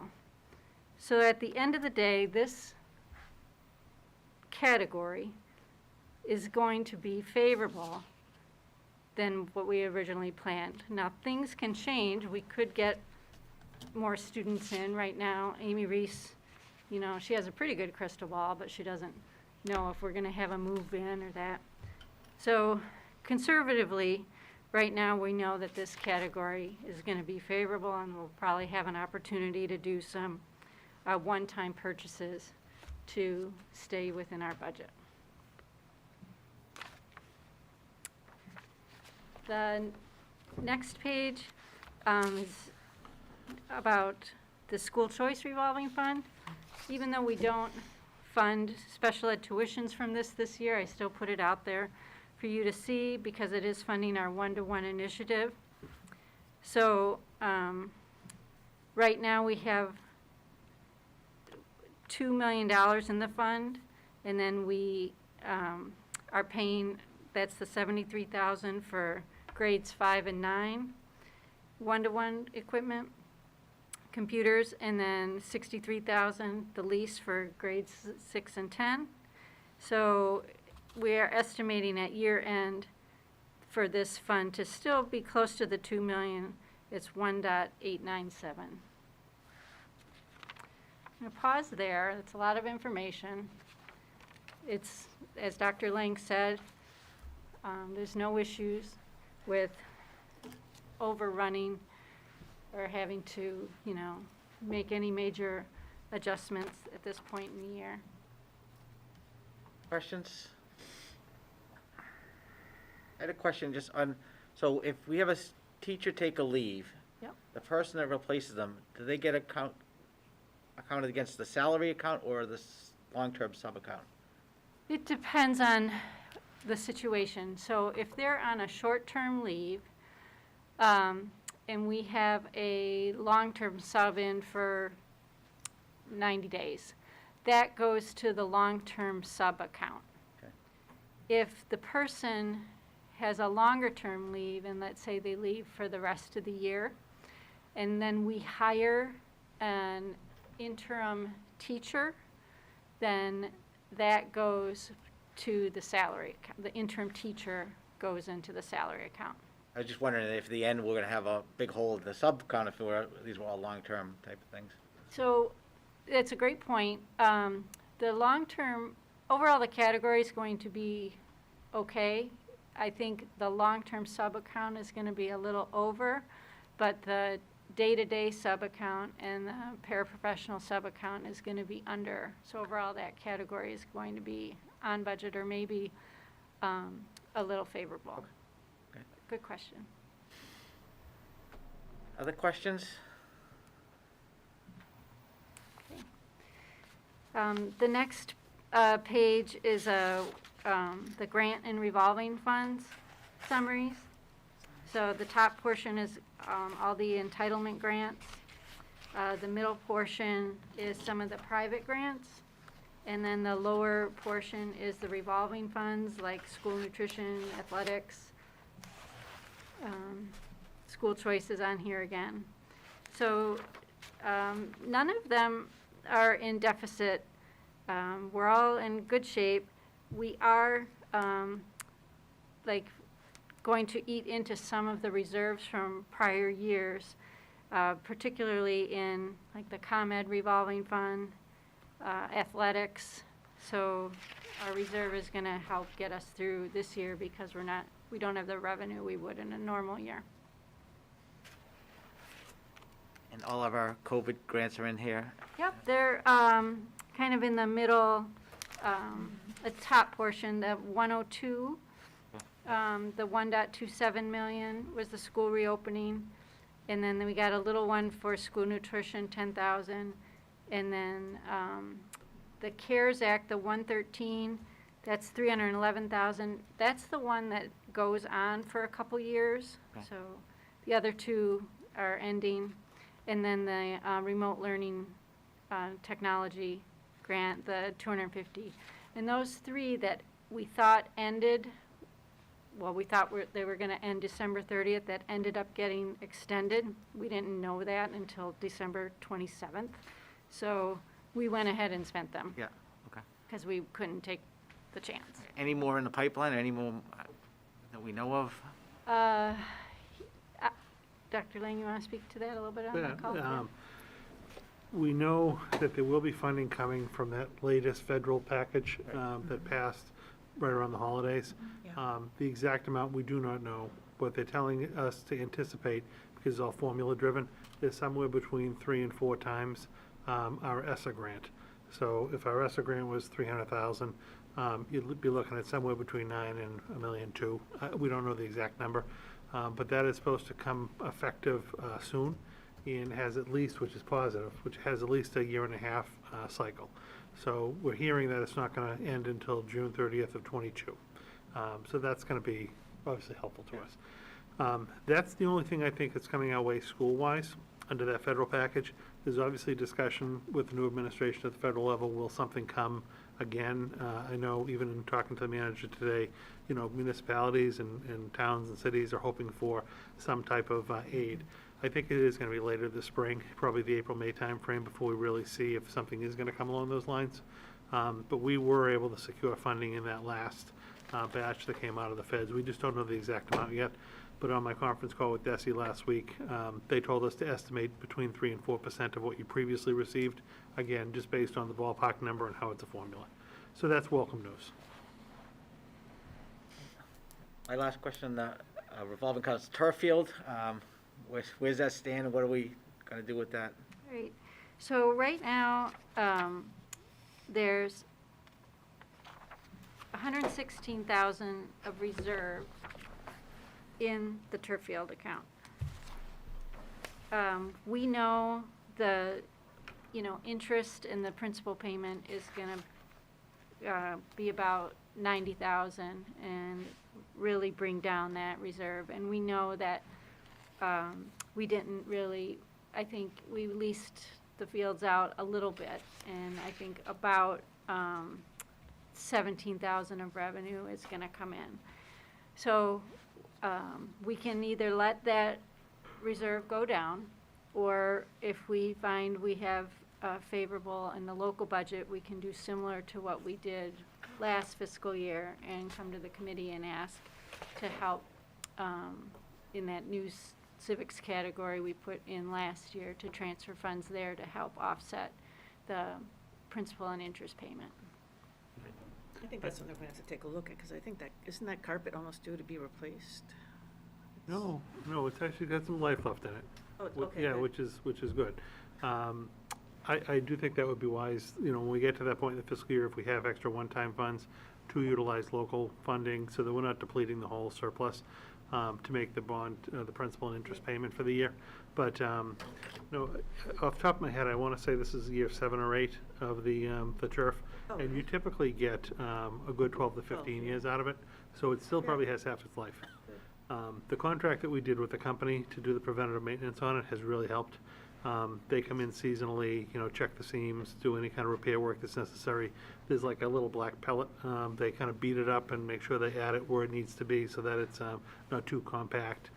So it's probably got at least half its life left. Yeah. Any other question on grants or? No, that's fine, no, it's good.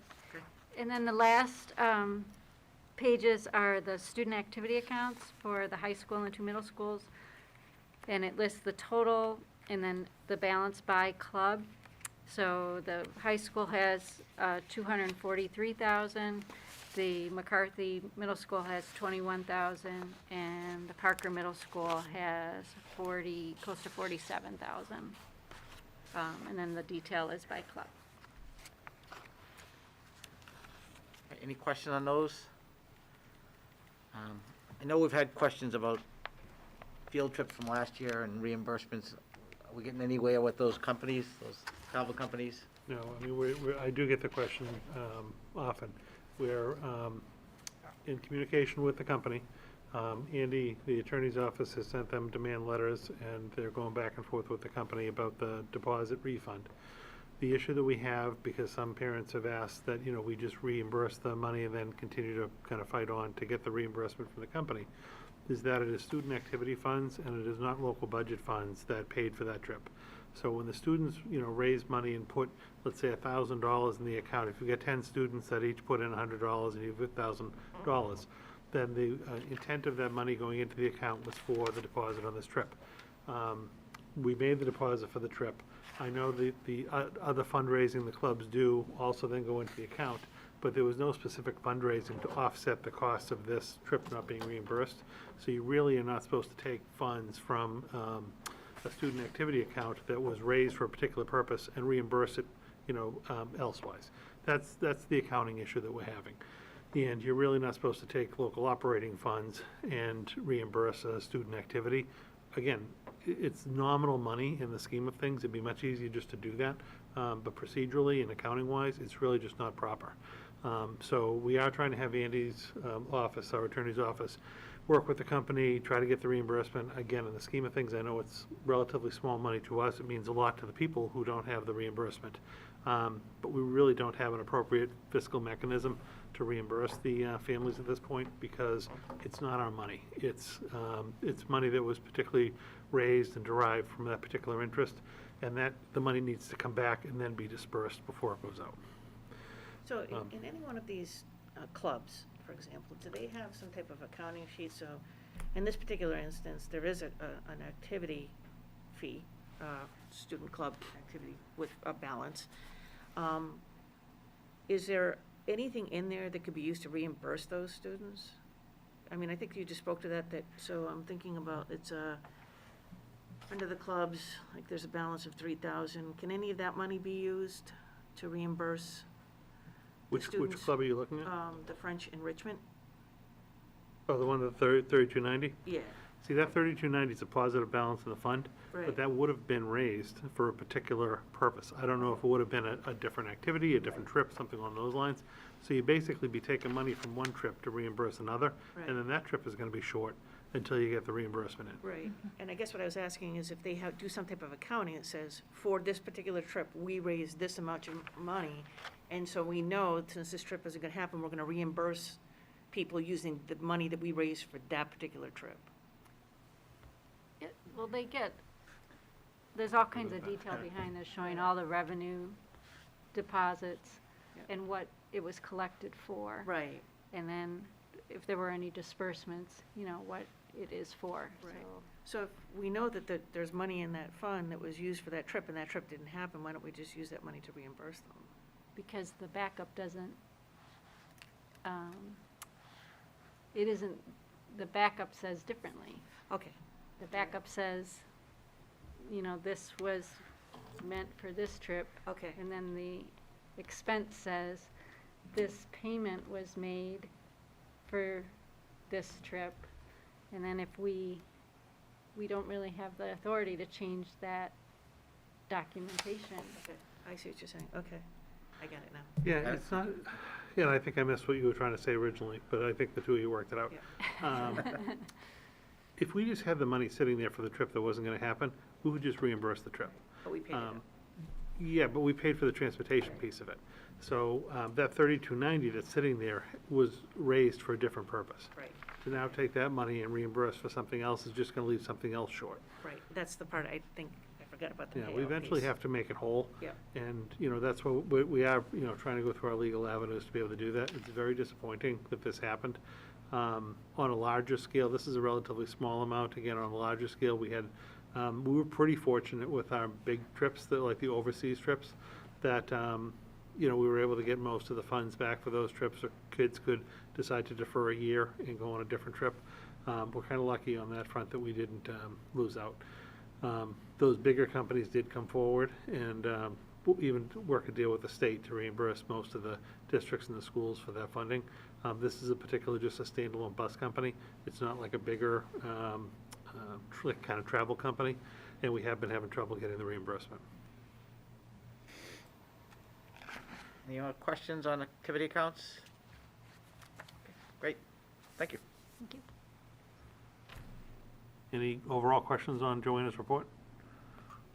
Okay, more to follow, and obviously we'll start doing projections. These are kind of ballpark ideas of what we feel the surplus will be in different accounts at this point. But as we get into the later months and we start talking about our budgeting for finishing this year, one-time expenses, and then also fiscal '22, and how we're gonna make that budget work, we'll obviously need these projections to help with that decision-making. So, thank you. Thank you. Next, we just have Joanna for one small transfer. So included in the packet is a request for one budget transfer for $732.52. And this is shifting funds from the health ed supplies accounts to the PE equipment accounts. And they're different DESI function codes, so it has to come before the committee before we can do it. So there's the detail, and I kind of wrote a suggested motion if anybody has any appreciate that. questions. And, Go ahead and make the Yeah, motion. sure. Thank you. I recommend the school committee vote to approve the FY 2021 local operating budget transfer to the Chelmsford Public Schools as presented. Second. any questions? Can I ask what the equipment is? I think she wants to buy these, they're for snowshoeing, Okay. and it's some equipment you put on, like from your knees down to stay Oh, yeah. warm while snowshoeing. Yeah, what are those called? Donna? Gators. Gators, Yeah. gators, yeah. Yes. It's for snowshoeing, yes. Yeah, because they got a grant for the snowshoes, right? They did. Yeah, okay. Okay. All right, anybody else have any questions? We'll take a vote. Donna? Aye. Jeff? Aye. John? Aye. Maria? Aye. Aye, 5-0. Great. Thank you. Just a quick update for you on the fiscal '22 budget calendar discussion. I know we had a tri-board meeting last week to talk about our budget situation for next year. This evening, I just wanted to present to you that, you know, we are on track for our next meeting, which will be an important meeting for us. That's our first meeting in February. That's the night that I typically lay out the recommended budget for fiscal '22. And then we'll take a few weeks and we'll come back after February vacation. We'll actually have our first night of deliberations on that budget. So we're still on track to be able to do that. I did have a very productive conversation with the town manager today around our budget development process. You know, we're both trying to work to sustain a level service budget for both sides, and I think there's a very good cooperation on that front. So I think hopefully by the end of this week, we'll have a good sense of what the town manager will be recommending for the overall town, including the schools. And then I'll be on task and target to be able to present that Tuesday the 2nd to you. So we're still in the formulation process, but we had a very good exchange today, and I think that'll be moving forward well. Any questions on budgets? Yeah. In terms of this, the budget planning process that you go through, one of the things that I'm the most concerned about the coming year's budget is that I think that there are so many unknowns about what's gonna be needed in our system, that I'm wondering how you're getting input. For example, let's go to guidance at each one of the schools. Is there like specific input on what guidance thinks is gonna be necessary moving forward and how that impacts the budget? Talking about curriculum and bringing kids up to level and so on. Are those things we're just gonna deal with if there's grant money available, or is that stuff that's gonna be part of our regular budget? How are we dealing with that? A little bit of both. Okay. But the budget process itself starts, you know, after Halloween, before Thanksgiving timeframe. And we solicit input from our different school administrators. We go through a whole staff reconciliation process. Our department coordinators, our whole admin team will make recommendations around their budget requests for the coming year. we take all that information together and formulate it into the, kind of the draft budget document that internally we work on to kind of figure out what we'll be recommending as a budget for the following year.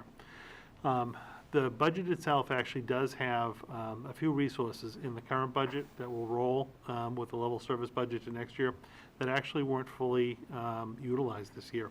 So if you recall, we've oftentimes had Title I money to provide the interventionists in the schools, and they can really go in and provide targeted either mathematics or ELA support in the buildings.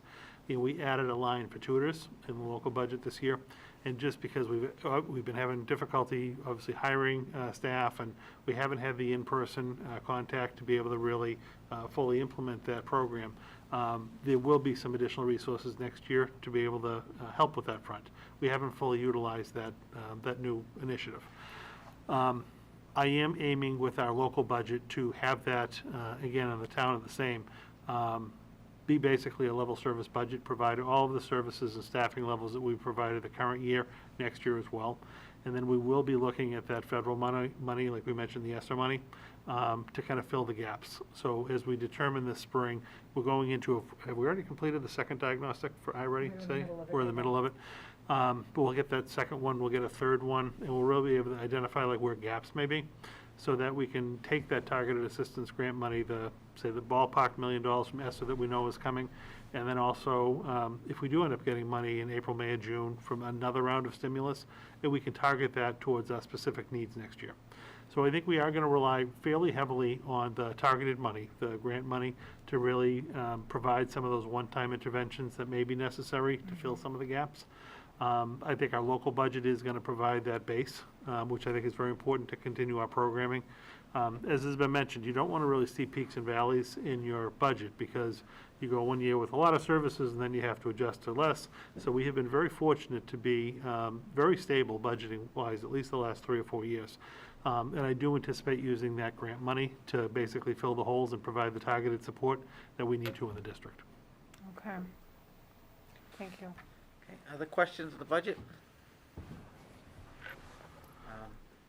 My question is, my pet peeve, are we gonna do something about the activities, how we budget the activities? I know we always have that very odd page in the book that, It's an annual discussion. yeah, that has like two activities funded, and then everything else is just assumed to be from the revolving account. Right.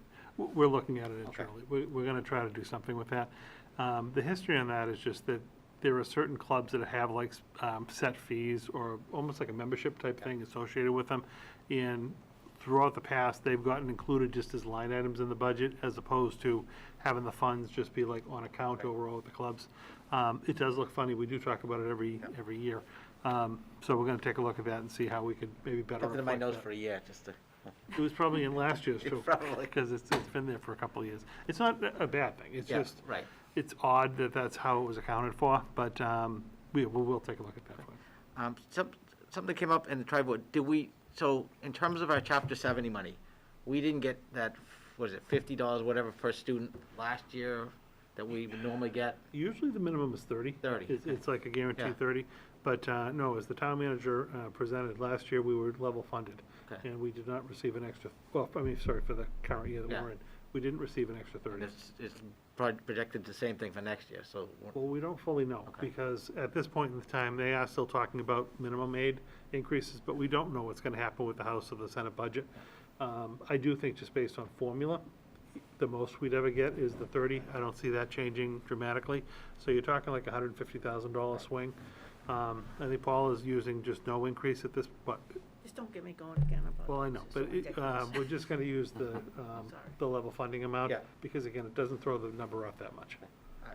I was thinking, I know, and it doesn't really, I mean, it's, for us, it's 150,000, but what are towns like Lowell, these towns that are supposed to get millions of dollars of increase, what are, Right. what are they, you know? That's what struck me when we said that, you know. Well, we don't have any growth though in numbers. Right, So it's just, the formula is not helping us. Yeah. 150,000, Well, no, that would be $30 per kid. yeah, I understand, but So is that an area we could advocate for to make sure, you know? Well, sure, but I think that's already part of the, we certainly could advocate for that, but that's part of the preliminary discussions at the state level. I think it would be if that ever got, just level funded, then, it would be 150 that we'd be losing. I think John is trying to say that the 150 is not enough. Correct. Oh, yeah, no, I agree with that, but, Okay. but it's, But, I think at some point, it's, again, time to sit down and talk. I understand that it's formula. When we had Mr. Hatch in before, right, he explained the whole thing. I understand how we get the number. But, basically, what we end up doing is putting this on the taxpayers' backs to be able to fund our system, and without getting enough state aid. And it just seems so not fair. It's ridiculous, to be perfectly honest with you. I'm very frustrated that we have to have our residents bear the burden, of, having a school system, which is a terrific school system, don't get me wrong, but, and I understand it's an integral part of the community, but at a certain point, the state has to do their part too. I know. we all agree. I know. Yes, we all agree with that. I'm sorry, I'm just, Desi in chapter 70, just trying to go crazy. If we could take care of MCAS in Chapter 70 for you, we'd be Pretty feeling happy. good tonight. Does the fact that this was a census year in any way impact what's gonna happen in terms of Chapter 70 at some point? Because, for example, we know that the formula, it works better for Westford because the percentage of population, students to the number of, the population is better for them than it was for us at some point. Right. When will that change? Do we know this? Because Chelmsford has changed. But see, the problem in Westford is if you looked at that formula, their median income level and their assessed value Yeah. is lower than Chelmsford. I mean, it's a, Right, we end up it's looking not like accurate we are a much numbers, more it's affluent not community. current. Right. So, When do they look at those numbers again and the basis for the formula? sorry, I know I The- said I wouldn't get I mean, involved. there was a whole, and we could have a separate item on this some night if you want, but there was a Yeah. whole formula review. There's supposed to be some incremental changes to the formula. I think for all practical purposes, and I'm not trying to be the wet blanket here, I don't see it significantly altering Chelmsford's outlook. I think we're still gonna be in that $30 or so range. We're not seeing significant growth in student enrollment. We don't have significant growth, within the community. We're not like a build-out type community, which I think benefited Westford at the time. We are seeing some growth in, say, like housing and things like that, apartments and whatnot. To date, they haven't generated a significant number. When I say significant, looking district-wide on numbers to the district. And we've seen our enrollment be overall about 5,000 students.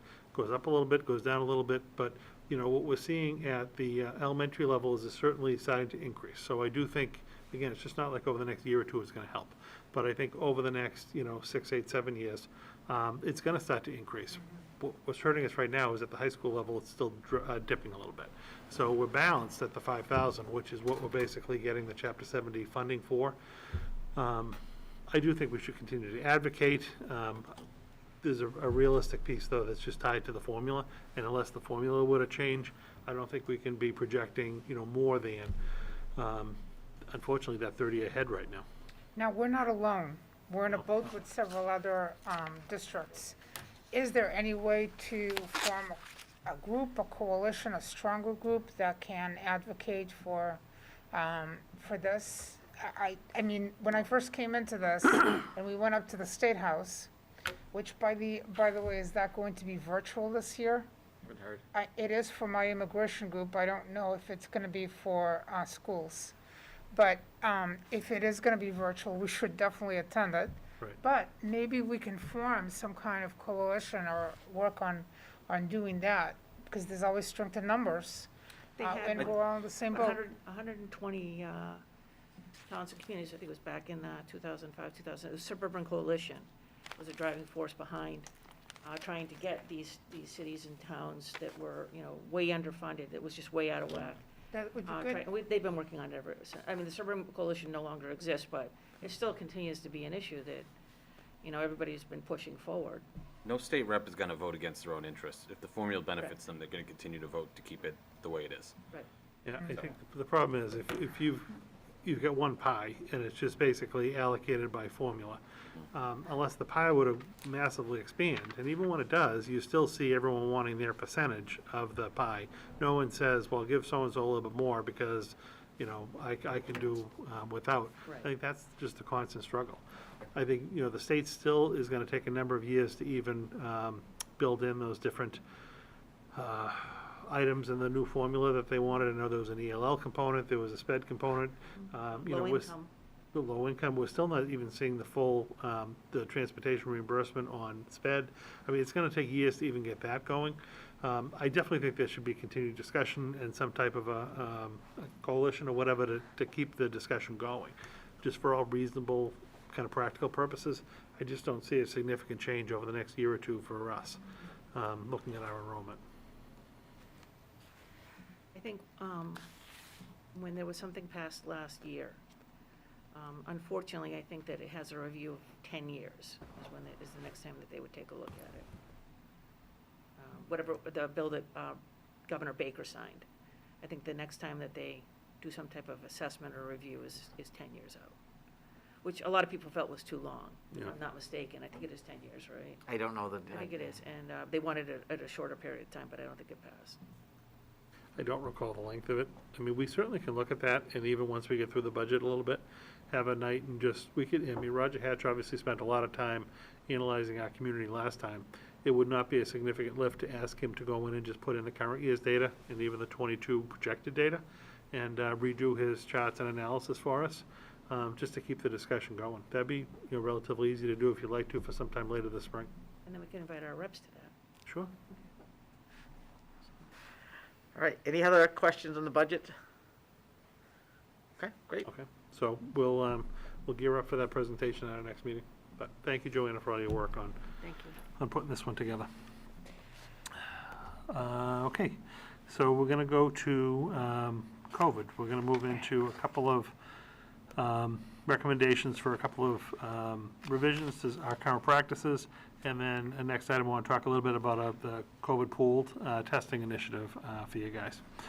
But the first one before you this evening is I'm recommending that we change the notification of positive cases within the schools.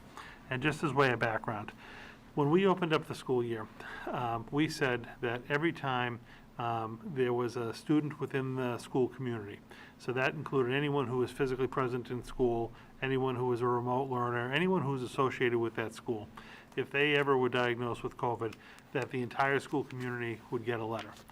And then there was a second follow-up letter that actually went to individuals if you were identified as a close contact and you were somehow affected by the COVID positive individual.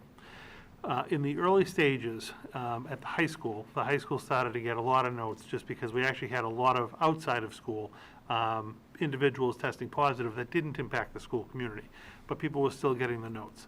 We've started now to have a little uptick in the elementary and the middle schools, just because more people within the community, and we talked, I think, at a previous school committee meeting about like familial contacts. So in the fall when we originally started, if a member of a family contracted COVID, the whole family would quarantine, and it was quite likely no one else in the household would test positive for COVID. That was the trend we were seeing in the fall. Now it's more likely than not that the rest of the family would test positive. So we just find ourselves in a case where even if the family's quarantining, if they were a remote student, they've never been in school anyway. If they were a hybrid student and they've all been quarantining when they actually tested positive and they're outside of the look-back period at the school, we're starting to send out these general notification letters, oftentimes daily or even multiple times a day. And particularly as you get up the grade levels, middle school and high school, what we're hearing is that people are just not paying as close attention to the global letter that's going out. And sometimes they're not paying attention to the second letter in communication that we're having to follow up with phone calls if someone's actually a close contact. So based on that feedback and just the number of letters that are going out, and we're basically identifying and notifying the school that just someone in their community who isn't even on site in most of these cases has tested positive, seems to just be a little bit of overkill at this point. What I would recommend that we do is not do the global letter, but if someone in the school actually has COVID and tests positive and you're identified as a close contact and you're going to need to quarantine, we absolutely will send that communication. That will be like the gold standard letter that goes out, followed up with a phone call from the nurse or one of the admin of the building talking about the need to quarantine. But to take away that just general letter, that is going out, because I think at this point, it's kind of defeating the purpose of the notification. If people want to actually see just, how many people within the Chelmsford community have tested positive, the town updates their dashboard weekly. If people want to see how many people within a school have tested positive that have impacted our school, DESE posts, district level data. We actually break it down further, and we produce that weekly by school, so people can still see the dashboard to identify cases if they really want to follow that. But I think it's overkill at this point to send the generic letter just indicating someone in our community has tested positive for COVID if it's not impacting them at all. So that was the first change that I'd like to make. And I'd like to be able to kind of talk about that in my newsletter on Friday, and then have a date that we would actually start this new practice. And I was planning on doing that next Monday, the 25th, just so that we'd have a clean break. But wanted to obviously share that with you tonight for some feedback and discussion. But that's my rationale, and just the fact that I think we're over communicating that global contact at this point. And I really want people to be focusing on the real letter that says someone in your child or staff member zone is positive, you are a close contact, and you're going to need to quarantine. So those letters would obviously continue.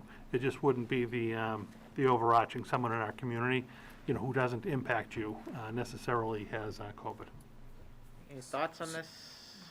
Yeah, I think a lot of us probably have gotten feedback on it. So now the close contact, so I understand the general alert, right? Because it becomes spam, right? You're like, somebody has COVID. But the specific ones, when we're talking about close contacts, what's the definition now? That was the next one. Okay. Okay, so we're not on close contacts yet. No, we're just on the generic letter. Yeah, you don't want to stay with general input on this part of it? 'Cause Well, I didn't know if we could take it one at a Let's do time. this part first, then we can do the close contact. Yeah, I'll let some other people chime in. I kind of get it, because I get 75 emails every week from the school, right, including the COVID ones, and I kind of get that. But I'm sure there's other feedback. We'll give you feedback on that. I'm just looking at you. I know you're next. I'm actually in favor of the general letter, okay? And I think that, over-communication in a pandemic is actually an okay thing. I think there's other types of communication that we could probably eliminate if people are feeling overwhelmed, to make this, a little bit more front and center. I do like the general letters. I like them where I work, because it gives me an idea of, kind of what the scope of, the infection rate throughout the entire building might be. And, it really, as a teacher, it makes me maybe a little bit more vigilant, and a little bit also more cautious. And I also think with regards to parents is that if they're getting 10 letters, let's say, a week from the school, I think that I would use that information to help me determine whether or not I wanted my student to remain in school, even if they're not a close contact, but just that the potential is there, if I wanted to leave my student in school or have them go remote. With regards to the students who have no contact on site, I think we have to define that a little bit better. I mean, I think it's easier at the elementary and middle school levels, but what about, can a remote student participate in athletics? Yeah, we So talked then- about that. So that would be a separate category, right? Like, because they could be a remote student who's actually on site for practice. Yes, but if they were on site and they were positive and had a close contact pool, you'd get a notification. Right, okay, so I just want to make sure that we were clear on that, that part, but, and, the other thing, I think if students are not on site, okay, I think we can indicate maybe that they tested, we have a positive case, but in the dashboard to indicate that they were remote. But I think that as far as the general letter is concerned, I still think it's important that goes out. And I understand that people, it creates anxiety. These are anxious times, and now we're looking at a variant that's already popped up in Massachusetts, and, that's concerning to me too. So I think that we really have to, the numbers are still high. If it's working, why change it at this point? I think that we need to be, as communicative as we possibly can, so that people can make the best decisions they possibly can. I think, I was gonna say, are we sending letters home if somebody that's remote test positive? Yeah, that's the issue. That part I can see going. No, but That's what I was gonna say. what we're- Yeah, all right. that's my issue. That's what Okay, I all wanted, right. that's what I was gonna Okay, say. I misunderstood. I thought it was the general letter, even if they're in school, that you wanted to eliminate that as well, No, Here's the general letter. the general letter that we send right now right? is identifying that a member of the community Right. has tested positive for COVID. Right, And we're sending that letter out for our remote students, okay. a student that may be quarantined because of another issue, when they haven't been to school for a week and a half. So we're notifying the whole school community in those instances where the kid was never in school, the staff member was never in school to even infect the school. Right. But the So general. that's the overkill. All right, so the general letter would go out if the student is a member of the committee in school. If a student in school has COVID, a real kid who's in school during the period, yes, the letter would, the letter would go out to anyone identified as the close contact What about the general. general of letter? those. Well, what would you send a general letter for? I don't know, I get these notifications, a member Very of your school important. community, Not committee. Yeah, Not sorry. committee. Whoa, whoa, whoa. school community has tested positive, and then I would get a follow-up letter if that person was a close contact. Yes. And what I was reading from your memo, I guess maybe I misunderstood this, is that first letter would be eliminated and only the close contact letter would go out. That is Yes, what what I'm this is. proposing is that you would only get a letter if you're identified as a close contact of someone who has physically been in school that had COVID and was positive. That you would not get a letter under these circumstances. So here's an example. If I'm at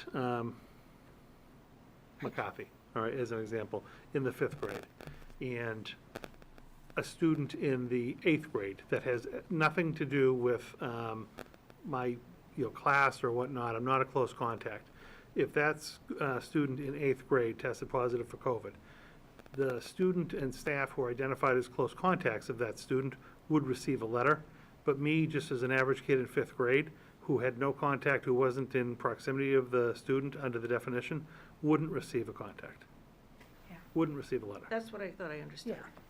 If alternately, that also follows that, if you're the 5th grade student at the school, and, because you're not affected by that 8th grade kid. If Joanna happens to be a fully remote student, and Joanna happened to test positive, Joanna's remote, she's never been in the building, you wouldn't get a letter either. Right now, we're sending a letter saying that Joanna, the remote student, has tested positive. Right. Yet, they've never been on school to ever affect anyone. I think that's what's making people, a little anxious and nervous. And Joanna can go, okay, well, I think that, as an example of a remote COVID person, okay? I don't think that necessarily, you're right, I mean, if they're not even in the building, but if it can be reflected in the dashboard, I think that people would like that information. But as far as, like, I'm an 8th grade student, she's a 5th grade student, she's diagnosed with COVID, I still would like notification, okay, as the parents, I would like notification that there is a positive case in the school. Because, But if it's Okay, remote, yes. No, it is not the No, remote. so Joanna's I back think in we're school. saying She's to not in eliminate the school. remote. Yeah. Right. Yeah. so yeah. Letter from remote.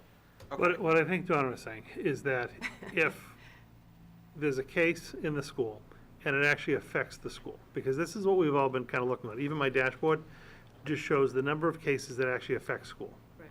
So I think what Donna is suggesting is if a case affects school, whether it's in your class or not, whether you're a close contact, she would like to just still receive the generic letter, that a member of our community tested positive. Correct. It's going to affect 8th grade, it has nothing to do with 5th grade, but they would like the global one. Yeah. But that Joanna, who was a remote student the whole time, happened to get COVID. Right now, we're sending out a letter saying someone in our community has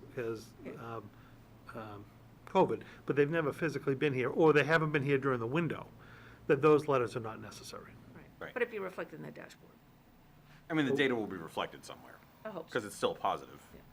In the dashboard, it lists the students who affect the school. Okay. So everything gets reported to the state, Yeah, no, I whether it understand affects the that. school or not.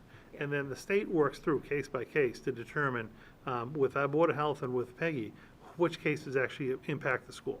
And if they impact the school, they're then posted as a district to the DESI website. We then take that data and post it from the school. So by school, you see how many students and how many staff impacted the school. So what you're saying is basically anytime we would send that kind of we make a posting to the dashboard, the school should have been notified, whether they had someone in the class and not identified as a close contact. Yeah. So by doing that, again, that wasn't what I originally thinking. By doing that, it would probably reduce the number of communications for the Joanna situation. I would say by about 50 or 60%. Because more than half, maybe even more than that, more than half of the communications we're sending out now are for remote students or students who are just physically not in school. And I think that's what's making people nervous. But they shouldn't be because the kids were never in the building. Right, and I think that other piece is part of what's concerning people too, is because you're talking about, they may be a hybrid student, but outside the window, right? So, and they've tested positive, but they were never in school during that window of time. So we don't necessarily include them in the numbers? Yes, if they didn't impact the school, they don't get, they get reported to the state. Right, okay. They don't get posted on a I number. think this is where sometimes people get confused, because they'll say, well, you know, Joanna, okay, was a hybrid student, okay, and she tested positive, and that's not reflected in the numbers, but it's because she was outside that window, Right. okay? But I think we have to be careful, because I think that what it ends up coming across as less than transparent and somewhat confusing to people. And I think we have to figure out a better way to be able to communicate that information. Yes. I disagree with you on that, because I don't think it's being less than transparent. What we're reporting I think is, it just comes across that way. I'm not saying we are. I don't feel it comes I'm just saying, no, I'm just saying, but I think that is a concern among some staff and families, is why even bother looking at the dashboard, because it's simply not accurate. well, it is accurate. I mean, No, and well, again, I understand, but, right, but, and I can't make people believe it's accurate, it's inaccurate. You know, we're going case by case. You know, it starts with Peggy, it's conferred with our Board of Health, it's reported to DESI, and all the data matches, right? The biggest issue that I hear complaint-wise, which we're never gonna be able to solve, is why does the town dashboard not match the school dashboard? Right. It's never gonna happen, because the town dashboard, as we talked about in the last meeting, is reporting everyone in town, whether they come to Chelmsford Public Schools, or Neshoba Tech, or Lowell Catholic, or whatnot, so it's never gonna match. But what we do, it's a process that Peggy goes through with Board of Health, with DESI, everything gets documented. But even DESI, you know, on their report, because I don't wanna have missing information there, we're all reporting any of the cases that actually impact our operation of the school. And that's what we've been doing consistently since the no, beginning. and I get it, but I think from the building base level is that people perceive it differently, okay? And I think that they're confused about, okay, you know, why, you know, if so-and-so is tested positive and he's a hybrid student, why was that number not reflected? Because he was outside the window, okay, of you know, the building-based contact. And I think, like I said, I think it's very confusing. Anything we can do through the dashboard or otherwise to help clear up this, you know, confusion, I think the better off we're gonna be in terms of alleviating people's concerns. But one of the issues that comes up with the dashboard too is it doesn't identify, because it can't, who these people are. So Right. even if we posted 3 or 4 more people who, you know, were outside the window that tested positive, you don't know who those people are. Right. I think our school staff are actually doing a very good job, nursing and administratively, talking with staff. When someone tests positive, the teacher knows. They can have a conversation with the nurse to see what the look-back window was. Is there an issue? Is there not an issue? So I do think those conversations are taking place at the school level. Maria? Okay, so I've gotten a lot of input on this, because especially being at the high school, I think the high school, I know we get a lot of notices, but I will tell you that those are very important to many parents. And the reason is not, it's not to be nosy, it's not to try, we're trying to assess exactly where are we, given so much information that's out there about how this virus is spreading, the different variants of it, all of these things. When we get that notice, we know that that's in our community. That was somebody, maybe they were not a close contact, but they're part of that community that we send our students to. maybe we're going to make a decision in the coming opportunity to make a decision to move to remote. Or maybe we're going to make a decision that we want the student to go hybrid. There are many reasons to get those letters. It's not just, because it doesn't impact us directly. Okay, you're talking to a woman here who has 2 students who we've received quarantine notices 4 times, all right? And each time, they've been tested. And I think that the thought that receiving those general notices doesn't make us pay attention to the specific notices is not an accurate perception of it. As soon as we get a general notice, we're looking for that very specific notice because we know that we're going to have a direct impact here. So the knowledge to the community of that school is extremely important. I've had parents who have contacted me because at the middle schools, at specifically one of the middle schools, they know people are out, they don't understand why, they didn't receive a general notice, so they're trying to figure it out. And then people make up all kinds of suppositions. It's much better to have received that information. The other thing is, I think right now, we're in the middle of a big change in what we're hearing out there about this virus, the variants and all these things. And so people are concerned about any change that may go on. Your memo's right on point. We haven't been impacted yet. We're going to go on to that discussion. But I think it's a time where the more communication you can get out, the better you are, even if it did not directly impact your student. I think people don't want to see a change in that. And when we went the last time to the Council of Schools, they were very affirmative of what's been happening at the high school, and they said use that as the example for the rest of the district, and that's because the high school has been sending out the notices. And it's difficult for them, I'm sure. Yeah. I It's am not- it's not a- positively sure. Yeah, it's not a matter of difficulty, because it's just, it's a form communication at this point. But the feedback that we are getting, and I've gotten directly, and I've also gotten through the building admin, is that people, I'm sure you are paying attention, but people are not paying attention, as they should be, to that second email, because they're just getting inundated with the global first email. And that's what the recommendation was. Because again, I'm certain you're paying attention to it, but Oh, others yeah. sometimes aren't. And I just think that we're, again, particularly on the issue where we're notifying people, that people who aren't even in school, is, at the time, again, this is all a work in progress, right? So we were all going into this, we'd never done this before as far as our notifications, we were almost over notifying.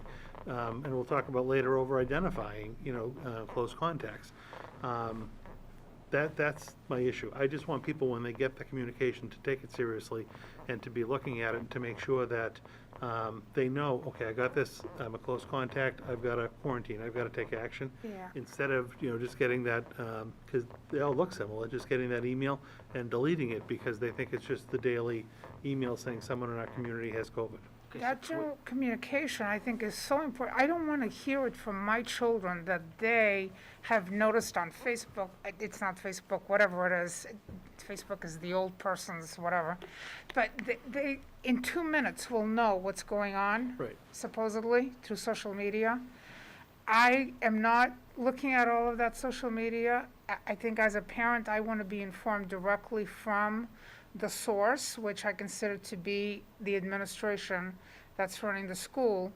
And I think that should be what I rely on and not what all the other information that's out there. And that's what I want to continue to rely on if I can. And I think that there are quite a few people who believe exactly that. And if we don't communicate enough, I think it leaves open the window for people to come in and make all kinds of suppositions and things that are not true. And it's much more important that it's just, okay, there's this one case, that's it right now. There aren't 1,000,001 cases out there. It's this one case. And if that notice came 3 or 4 times in 1 week, it's going to be different from a time when it only comes once. So I think it's very important. Can we take a baby steps then? Can we stop sending the notification for our remote students that are testing positive who are outside the window and still keep sending them for cases that are in the schools. And then, you know, if that works out and people are okay with that, and then say things get better, we can, I mean, is that, if you're saying that 50 to 60% are for people that aren't even in the buildings, and we can eliminate 50 to 60% of the emails that are going out, that's 50, 60% less than people would be ignoring. Is that at least a first step we could take? Yeah, I mean, I guess just looking at it objectively, that would be like middle ground. Yeah, You that's what know, I'm saying. if, keep doing what we're doing is over here. What I was recommending is over Right. here, as far as only doing the close contacts. The middle ground would be to notify whenever someone in the building is affected. That's what I'd like. That'd be the middle ground, but we wouldn't then be doing the remote or someone who wasn't in the building. Right. Yeah, I don't think the remote is it's really the people in the building, right? Because then you have to identify contacts, and then people can start figuring it out. Okay. And then wouldn't that make people aware that if it's just for people in the community, that if you got that general letter, to be on the lookout for the second one? More Could so be. than if it was everybody. It's all in how we're Absolutely. gonna message it. Right. You know, and we would just have to be very clear that, you know, here's why we're doing what. That, you know, if someone in our school, you know, if someone had to be physically present, someone physically present in our school has tested positive for COVID, if you are identified as a close contact, you'll get that second Right. notice. That would be like I said, middle ground. It just, you'd be knocking off all of the remotes and people who happen to not be in school for a week, they weren't even there to infect someone, then you wouldn't be notifying those. And I would estimate you'd probably be cutting down 50 to 60% of the emails and honing in on just the ones when someone's actually You comfortable, infected. Jeff, with that? I mean, Oh, yeah. Donna? Yeah, that's exactly. Don, I know what- Maria, you have I some have things an to say. I know. additional question. Yeah, no, I know. Okay, in terms of remote, all right, or even a teacher or somebody who was in a classroom and has been out for, let's say, a week, and then you get a notice that that person tested positive, but you get a notice that maybe they were tested in the last 5 days, whatever it is. If it's a teacher, it actually raises a lot of questions in people's minds, okay? Mr. So-and-so is out, okay? I had Mr. So-and-so in class 5 days ago. Did they test positive or didn't they? Okay, these questions go through people's minds. Right. So does this take care of answering that? If the person was outside of school, but then, and tested positive, what's the timeline? Is that coming up in the next question? So look Well, back. that's good, no, I mean, yes and no. That's the look-back window. That's like the CDC and Department of Health, Public Health guideline that basically says there's a 48-hour look-back from when the person was symptomatic. Or if they were, Symptomatic. yeah, so tested. if you start, here's an example. If you start feeling bad today, today's Tuesday, right? You start expressing symptoms. You quarantine yourself, you stay home, you know, day 5, day 6, you end up going for a test. If that test comes back positive, then we have to assume today you are symptomatic and you potentially could spread the disease. We look back 48 hours prior to today. So, today's not a great example, I guess it was a holiday. So you weren't in school on Monday, you weren't in school Sunday, you weren't in school Saturday. So if you had no further school contact, it would only be anyone you came in contact with today, because Monday we weren't in school, you know, through the point when you were out. Now, how easy is that to really administer and But they're doing that now. It's very difficult, but it's that's what complete reliance on but what Peggy somebody's and telling the you? Board of Health do that right now. It's complete They're reliance. doing yeoman's work there, aren't they? It really is. And if you're asymptomatic and Yeah. you happen to go for a test and test positive, it's a 48-hour look back from the positive test. Uh-huh. Okay, so. But they do this for every single student and every single staff member that this happens to. They have their own window that they get quarantined for, when they can go get a test, when they can come back to the building. Yeah, they do that for everyone. It's been a ton of work. Uh-huh. The other question I have before I vote on this is, on the remote, I've always thought it was a logistical nightmare to try to figure out when a student who isn't hybrid, who isn't physically in the building at any particular time, actually comes to the building. So you must be looking at logs or whatever it is for activities, I don't know. But at some point, remote students do have contact Yeah. in the building and with people who are in the building at some point, if they're in activities or they participate in anything at all. So within this notification system, how do we make sure that truly the person had no contact with the school? Say at the high school level, let's just use one of the sports teams as an example. So you happen to be a remote student on the boys freshman basketball team. If someone on that freshman boys basketball team was positive, the coach keeps a daily log of like who was at practice, who was present, whether you're remote or virtual really doesn't, I mean, if you're in person or remote doesn't really matter. You would have to do the 48-hour look back from that particular event when the student was either symptomatic or tested positive to determine your close contacts. But you would flag that remote kid at that point and they'd be notified.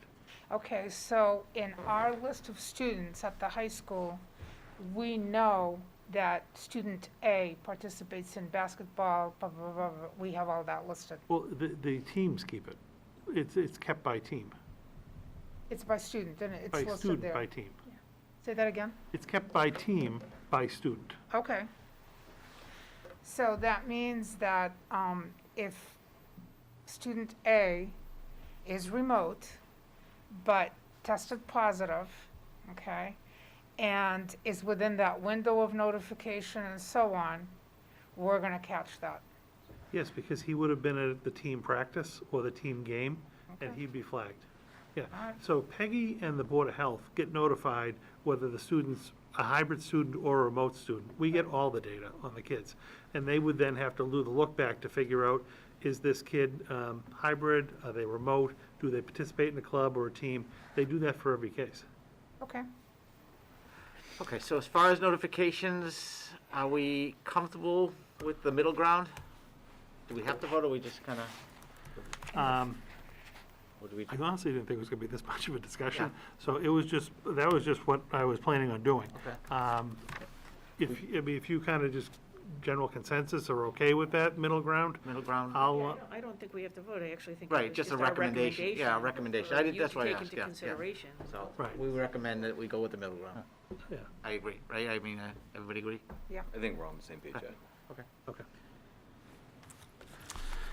All right, so that was the notifications that we'll work on. And again, I'll fine tune the messaging because I just wanted to be clear for staff and parents and students about, you know, when they will and when they won't get communications to try to minimize some of that concern.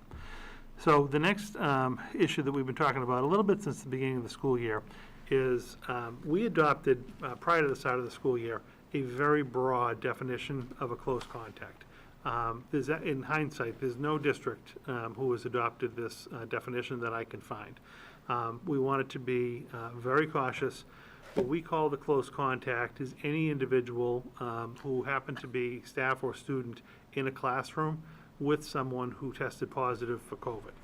And so that's how we've gone through the process of identifying close contacts since the fall. And what it has resulted in is twofold. Number one, it's really undeniable. We're over-identifying our close contacts, both staff and students in the district, by our definition. We know that, and the evidence to support the fact that we're over-identifying is that every time we have had a positive case within that 48-hour window, we've quarantined the whole class. You know, we've sent them off, they haven't come into school.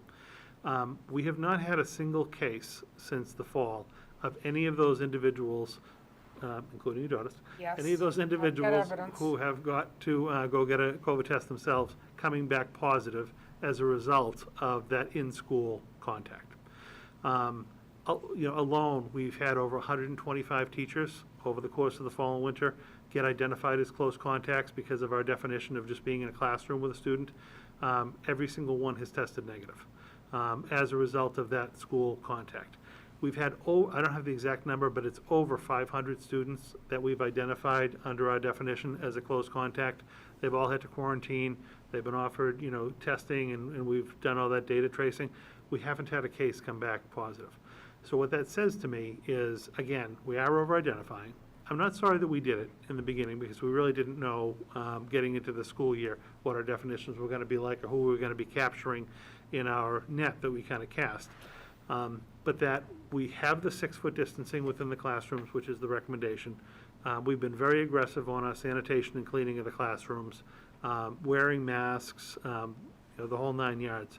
I was recommending that we take a look at the definition and go more in line with the CDC definition, which most districts in our area have adopted, which would be being within 6 feet of the infected individual for 15 or more minutes over a 24-hour period. Again, using that 2-day look back, as opposed to just any time someone in a classroom, staff or student tests positive for COVID, sending the whole classroom out.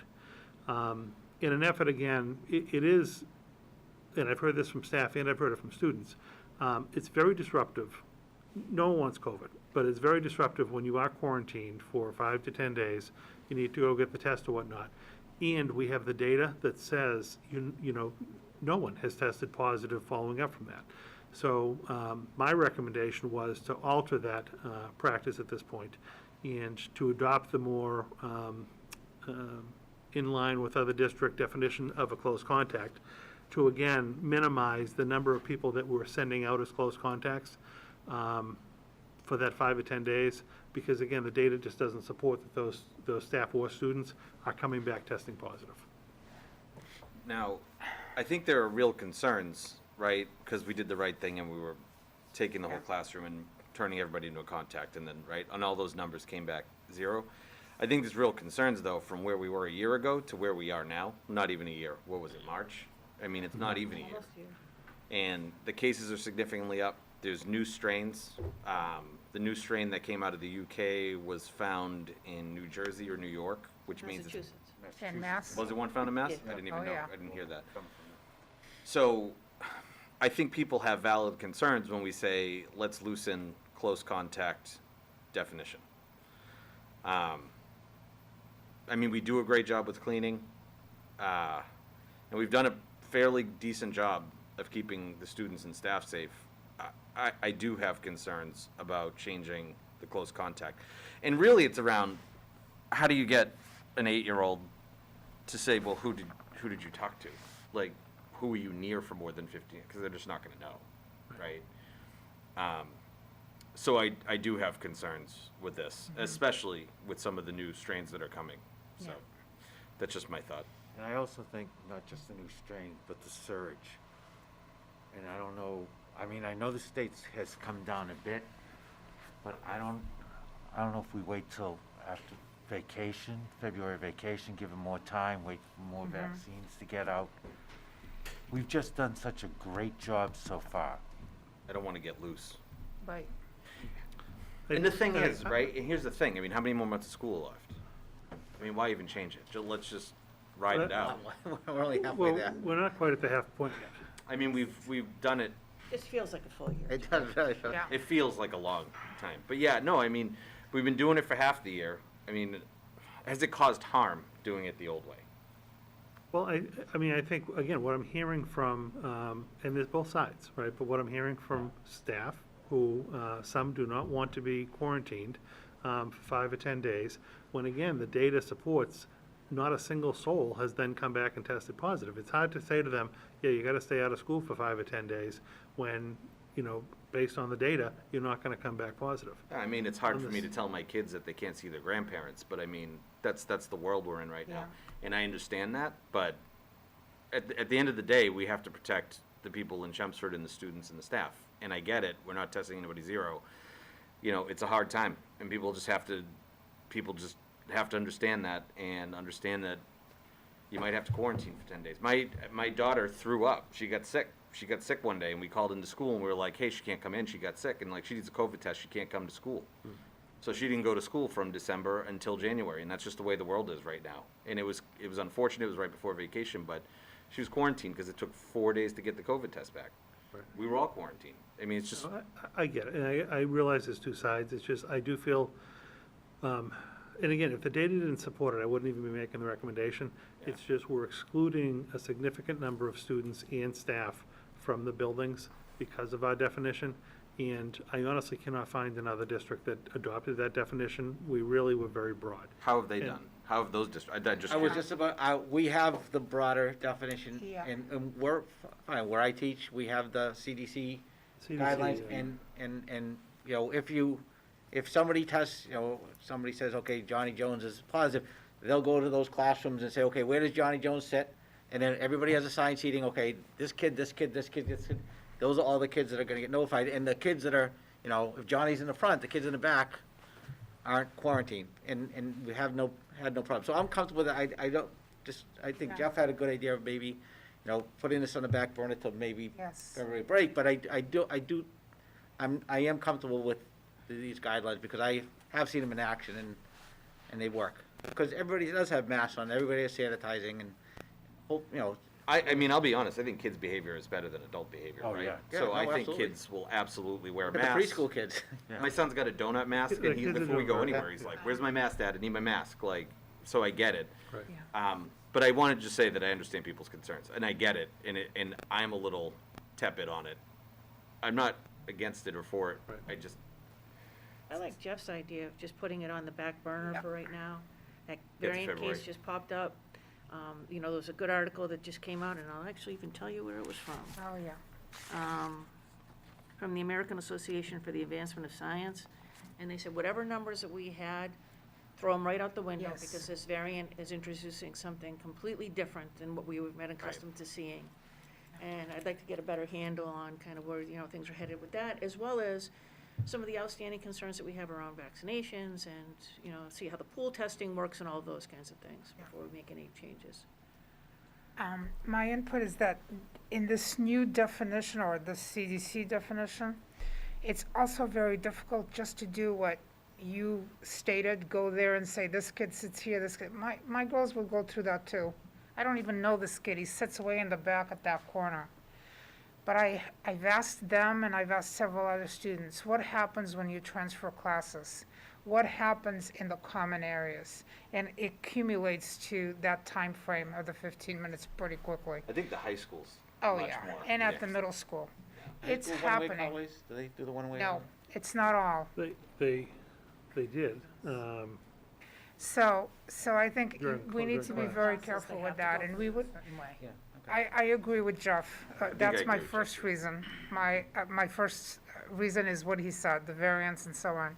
My second one is that I think there are situations, especially at certain levels of our system, that we would have to be a lot more careful. And those are the levels where we're getting more of the cases, even if they weren't in school, but where more of that is happening. So I would be extremely careful right now.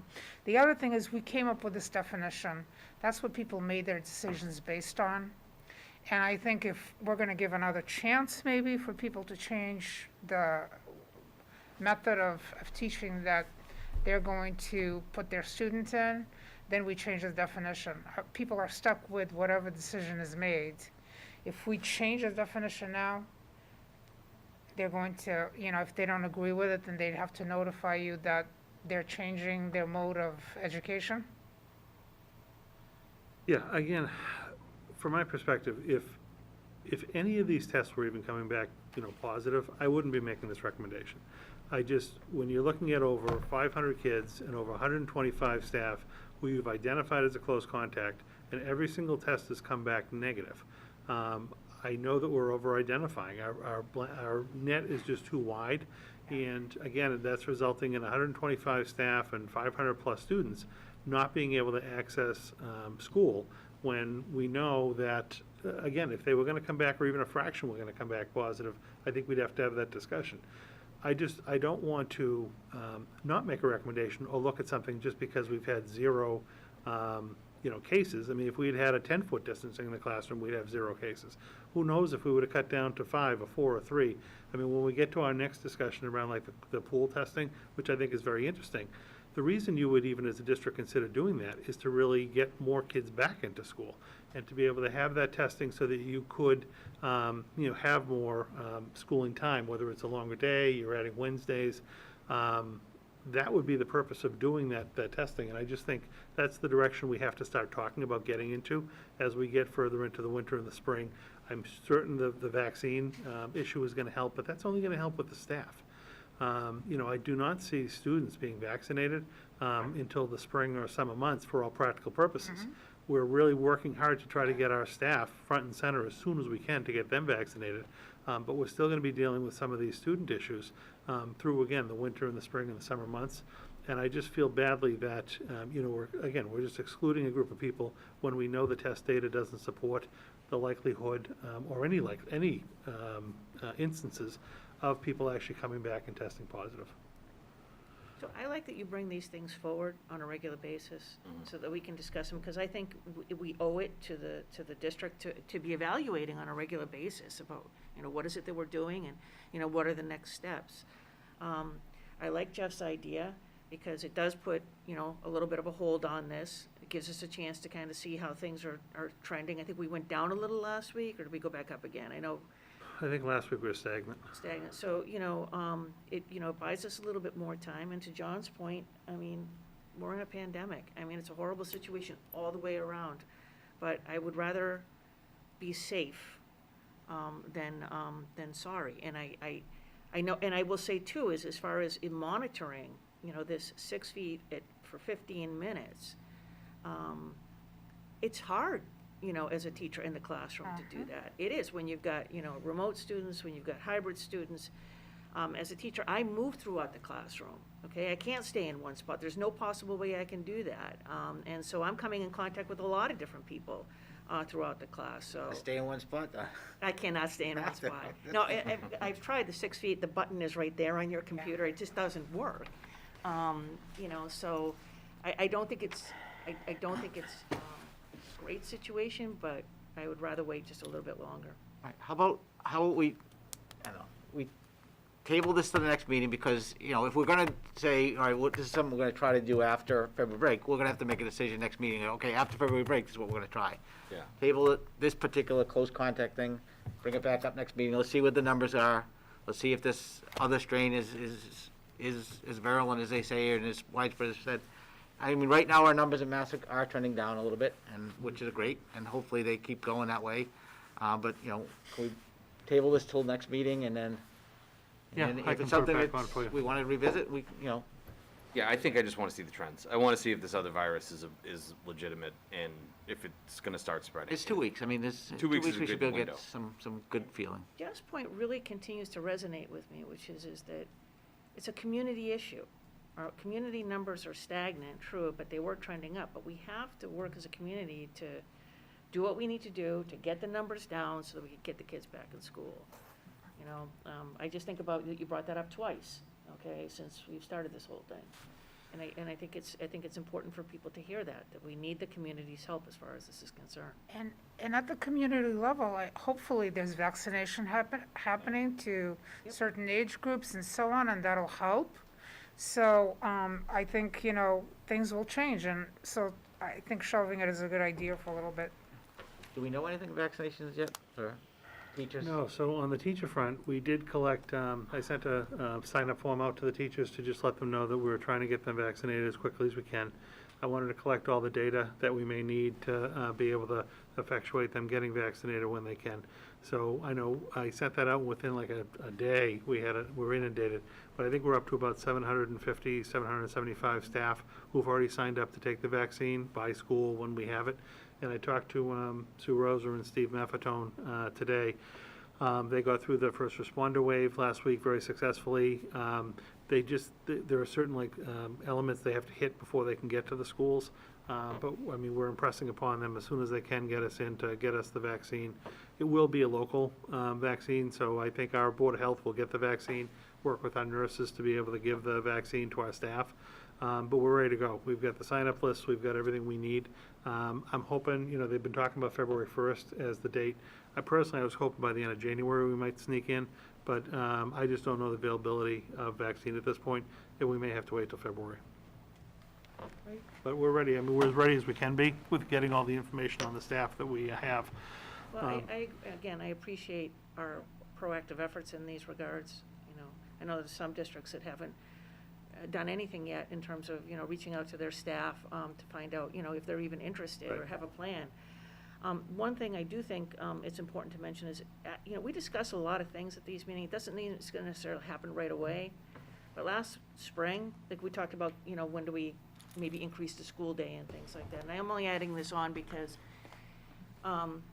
we do such a good job being proactive. Last spring, we got caught off guard, and we were just scrambling. And, we have to be developing plans to put in place. They may never happen. I don't know how things are gonna go. I wish I could tell you, but we wanna be ready if the opportunity presents itself for an extended day or whatever it might be. And I know there's a lot of, I think sometimes confusion about, well, just because you talked about it, that means it's gonna happen, right? No, it doesn't mean it's gonna happen, but we wanna be responsible and look at it from every single possible perspective that we can and come up with a thoughtful plan, in case the opportunity, as I said, happens, that we can roll something out, so.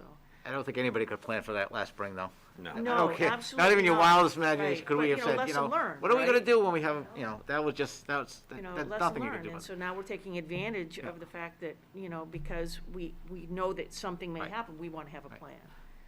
Jumping on Donna's proactive, and again, this is, are we starting to talk with our unions and everything about possibly extending the time we have in class at some point?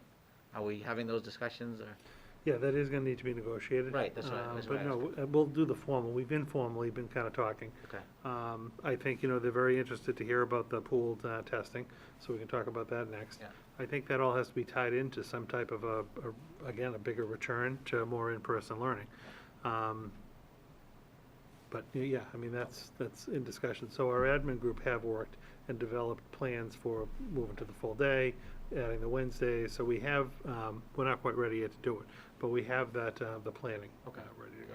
It's not imminent, but we are planning. Right, well, Well, this is we're what I ready said. if the Right, time right. comes. If the because- time goes- comes, right. But I know we're gonna have to, that's gonna be something we have to negotiate with the. Yeah, we'll have to sit with them and talk Right. about that. And But that's a they- long process. It is, but I think, there's just so many moving targets that it's hard to sit down even now and Right. say, all right, 2 weeks from now, here's what we're gonna be able to do. But I think when we get a better handle on the vaccine, Okay. that's really gonna be a game changer for us, because I think the staff are gonna feel much more comfortable if they've been vaccinated, and, we kind of tie that to a whole plan of returning to more school, doing some testing, and it's all part of a bigger initiative. I think people would feel a little better. Right. All right. Pool testing. Pool testing. So just on this one, I wanted to provide you with some information, and there are some very good links in the memo, and then there was a PowerPoint that the state put out. But one of their impetuses to try to really get some discussion going around increasing school days, getting more in-person time, really relates to being able to test within communities. So testing has been difficult just because of availability, obviously cost to do a particular test. And DESE has a new initiative that they're piloting. They asked districts if they were interested in being considered for the pilot to let them know by last week. I did put us in as a district who was interested in hearing more about the program and getting the information on it. So we're supposed to be attending a webinar on Friday to get more info on it. But what they're willing to do is, for districts that do decide to jump on board, help with the startup, help pay for about the first 6 weeks of administering, running the program, and then districts would be responsible for picking up the tab after that. Paying for the testing would be allowable under that ESSER funding, so the federal funding would be able to provide for that. But the concept of pool testing, I just wanted to kind of talk about as people in the community start to hear it a little bit. A way to basically test more people quicker and less expensive is this pooled concept. So if you actually do a COVID test now, let's say, under this particular test, if people have gone for a COVID test and you get the Q-tip kind of really high up your nose type thing, that's not this test. Because that one actually is painful. I've had it a couple of times myself, and it's very difficult for kids. No one is thinking that particular test for them. With this particular pool test, it'd be very simple, similar to like a Q-tip that you just put on the inside of your nose. You wouldn't put it way up your nose to collect a specimen. A nurse, an LPN, an RN, any kind of trained people could actually administer the test. Actually, when you get to middle school and the high school, the kids can do it themselves, just under the supervision of an adult taking the test. But they basically just swab the inside of their nose and put the specimen in a container. And the pool test would actually go to a lab. So instead of running one particular test, so if I did this to myself, and I put the test in the solution, and the lab runs the test, it takes, X number of minutes to run the test, and it costs X number of dollars for running that one particular pool. And I either come back positive or negative. The concept of pool testing would be if we all, as a group here, decided to swab our noses and take the test, we then all combined our swabs, put it into the solution to basically determine if you were positive or not. The test can be run in the same amount of time as running one test as running 10, because it's one pool. And the cost is the same because you're using the same, solution basically to run the test. You then get a pooled result. So, if all of us around the test were doing this, if we all came back negative, if the assessment came back negative, you would know that all of us tested negative for COVID. There'd be no concern to follow-up test any of us. And we would have basically, 2, 4, 6, 8, 8 of us would have just been tested for the same amount of time and the same amount of money as it would have been testing one person. So, there's not a lot of downside to that, right? You're getting 8 times the result, 8 times the time involved and the money involved. And this is something that the state would like to see expanded into schools to, again, allow for more testing, to pick up those cases that might be positive, to allow for more of that in-school activity. In the event we did it again, we all swabbed our noses and it went in for the lab for the testing, and we got a positive result. What that would indicate is at least one of us, we don't know who, but at least one of us came back positive. So our whole group would need to basically be identified as a potential positive, right? We would technically quarantine. We would then, as a district, have access to and administer a fast test in the district. So the 8 of us would get a phone call, right? Let's say it was Thursday afternoon, we got the call, someone here is positive. We all quarantine. The 8 people get reached out to say someone in your sample had a positive test.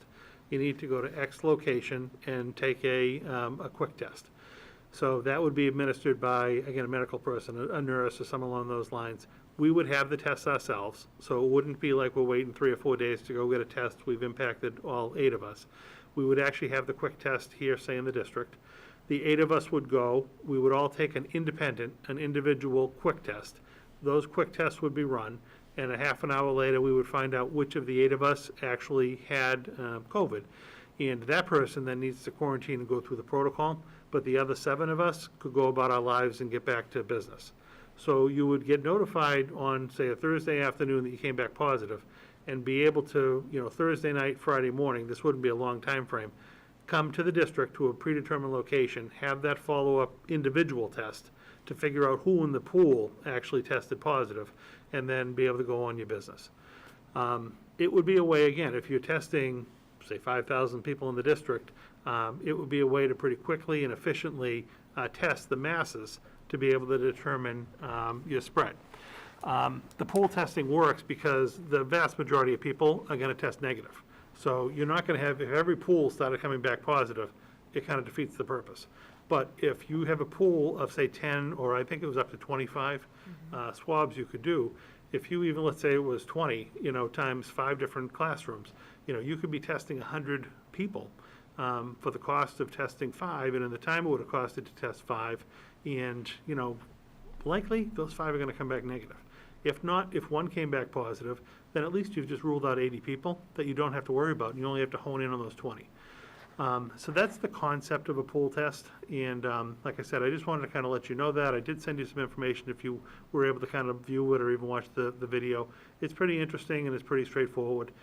I'll know more Friday about, kind of what the state's planning, what the cost is, what the rollout is, what the district's responsibility would be, what the state would be picking up. It would be totally voluntary, so there would be consent and a sign-off from staff and students to participate. Obviously, we would want to try to encourage as many people to participate. It's really painless. And again, the kids can even do it themselves. It's not like the painful. You don't go up high. It's literally just on the inside of the nose. And anecdotally, the few superintendents that were on the call with me, actually, their kids had done them, and they said they were a little nervous the first time because they're thinking the real COVID test. And when they realized it was just swabbing the inside of their nose, it was nothing. So then it really isn't that fearful. But like I said, I signed us up. I think it could be part of a strategy to, again, longer term, be able to get back into school. If this is tied in with, the vaccine and getting our staff vaccinated, and, potentially we're able to, once the staff are up and vaccinated, even reduce the spacing in classrooms from 6 feet to 5 feet, or 4 feet to 3 feet, or whatever it ends up being. And we can get back to more kids being in school. If we're testing regularly also, and we can be identifying any issues we have, it could be part of a bigger solution to get us more back into regular school. And I just wanted to share that with you. Again, we haven't committed to anything. We just applied as a district for consideration, and I'll know more, Friday and over the next couple of weeks. That's good. I just had a quick question. So what would be the goal? I mean, obviously it's voluntary, so you can't make everybody do it. I mean, is the goal to try to get 50% of the school tested? Is it 80%? Or just as many people as you can get to test? I mean, they want you to be really trying to get as many people as you possibly can. I think as a district, when people, again, this is anecdotally, there's been a few pilot districts. Even the districts that people were a little skeptical the first week or two, when they saw what it was and it got going, they're getting up over 90% participation. Okay, that's what I was Which I hoping think for. is a great number. That's a great number, yeah. You're always gonna have some people that say no. But, within your pool and your sample, if we got up to those levels, and again, if we have a cohort model going on, we've got to it's a lot of logistics that are involved. But we got to figure out a day for the cohort A to get done, a day for cohort B, the teachers. It'll be a big undertaking, but again, I think it may be worth it if it's a way to, get back to more in-person schooling and have people feel it's going to be safe, they're going to be tested. It's a quick turnaround. You get your results in 24 hours. And the district would also have those follow-up tests so that we could administer them ourselves. It wouldn't be like someone tests positive and all of a sudden they're on their own to go get the follow-up test. They can come to, like I said, like a location, they can get the quick one, and we know very soon, if they have to be concerned or not. Yeah. I saw that there were and I can't find it right now, on the DOE website, there was other resources too. There was like a rapid response van. There's a bunch of different. Yeah, the rapid response van is more if you actually have an outbreak within your school community. If you have like over so many cases. But is this something we would have access to? We do now. Okay. Yeah, so like, if you had an outbreak at the high school, let's say, and I forget what the threshold is, it's like so many cases per, get 1,500 students over there. I could give them a call, and within 48 hours, they would send the mobile lab up and basically administer a test to all the staff and students at the high school. There's only been a couple of communities that have enacted that, but we have that ability right now if we had to. And then my last question, and this is more for, just because I want to make sure people understand, what testing are we doing as of right now inside the schools? MCAS. Yeah, No. right, so we're not doing any COVID No, testing. we're not doing any COVID testing. Right, so this pool testing is an opportunity for us to try to get as many students and staff and employees tested. Yeah, we have no testing right now. So anyone, That's what staff or students that needs a test right now needs to go to like a primary care provider, they go to a walk-in center. 100%. We don't do anything right now. This would be the first initiative if we go I forward. think it's great. I think it's great that we can clear people, and if we get cases, we can catch them. You can eliminate just large swaths of negative. Cost-wise, and I did read through the documentation, but the state's paying for part of it. It is expensive still. So, I mean, a district our size, the state's gonna pick up about the first 6 weeks of the program. Yep. It's gonna depend on like when it gets actually up and running, but it could end up costing a district, if we had full utilization and participation, in the range of $20,000 to $25,000 per week to run. So it is expensive. That 150,000 from state does. And is it a weekly test? You said it regularly testing, or is it like? It's weekly. Weekly testing? Yeah, it's just that we would have to stagger because of the cohorts, but it's a weekly test. I think it's a tool in the toolbox. Yeah. And if the state's picking up the first 6 weeks, we But can it's at figure. least, like I said, it's at least worth getting all the information. And I think more help's coming from the federal. No, side. yeah, well, like that $1 million or so of the ESSER money we have is eligible to pay for this. Perfect. So like that could help. But again, I just think it would be part of a bigger conversation about how does vaccination tie in? How does getting back to more in-person school tie in? And it would all be part of a bigger plan, to Donna's point, that, could kind of get rolled out.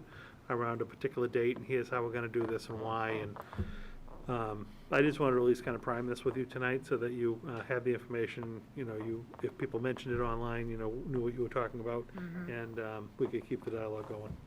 Well, communities with funds have tapped into whatever funds they can in order to be able to do it. So it's good to see that, you know, the state's making some money available for it. And I personally think if we can do it and we can afford to do it, then it's great for the community. So more to come. Any other questions or thoughts? Okay, great. I think it's a great idea. Great, and last item for me this evening is just our personnel report for December. Again, this is just your monthly report that lays out the new hires, some resignations, and it was a relatively quiet month for us. Questions on this? On the personnel Yep. report? Okay, so I noted the coordinator of social and emotional learning. I'm Yeah. supposing that that's open already as a Yes. position? Yeah, Lorraine, very much love working with Lorraine. She was offered a job in another district, doing a lot of work around social justice, which is really a kind of a calling of hers. And she left just after the holidays, somewhere around the end of June. Social justice. Yes, yes. So no, we're gonna be actively seeking someone for that role. Huge role, it obviously has been very important over the last couple of years, and we wanna keep that going. Would you keep the position kind of how it's already set up? Yeah, it kind of ties in the three big pieces. I mean, it's got all the MTSS, SEL work. It helps oversee some of the school counseling services. I think that's really, it's the right position, it's the right combination. And that person, you know, could help with some of these other initiatives that are taking place, because it does fall under the umbrella, even like the social justice stuff we're talking about. It kind of falls under the umbrella of that position. Right. Any other questions on personnel? Okay, any liaison reports? Yep. I had the CHIPS PTO Wednesday on the 6th. They're still working on trying to get enrichments for the students, and they're looking at the spring for things that they could do outside, like the touch a truck or curious critters. So they're still working on that. They're going to have their sock drive from February 8th to March 12th, new socks. So they'll be sending, if you go to the website, et cetera, they'll have information on that. And as always, you know, CHIPS is different from the other PTOs, because sometimes the parents are only there for 1 year or 2 years. So they're always looking for people to join. And it's a wonderful group that does really amazing things for the students and the staff. And so I really enjoy working with them. Okay. Anybody else? Parent and PTO did meet. They reported on their holiday store, which apparently the coordination and collaboration went extremely well. And this month, they're the food drive. So this is part of the Council of Schools asked for each school to take 1 month. Byam, Donna reported as good news at the beginning of the meeting. This is the ongoing one for Harrington. So if anybody wants to donate through that drive, that would be tremendous. And it just helps a wonderful cause. I also want to report that we have a very famous star sitting here in our committee, and so we'll let him talk about his role in the upcoming. Come on, Jeff. Lauren Cochran contacted me. I have done various plays over the years. And Maria, this kind of ties in with when you were talking about the vaccine, and you said certain ages were going to go early, that you only looked here. There you go. Yeah, you didn't look anywhere else. But they had somebody step out of their murder mystery, their mystery movie, and they needed somebody who could play a 90-year-old man without any makeup. So I'm typecasted once again. So I'll start. It's all done by Zoom. It's written by students and Lauren, and I begin my film career tomorrow evening. So. Yes, and I know quite a few of the students at the high school who have been editing like crazy to make sure this movie really happens. So it's a wonderful way to transfer an activity, and we have a star among our group. But we'll see what the critics say. Yay. Thank you. All right, any other liaison?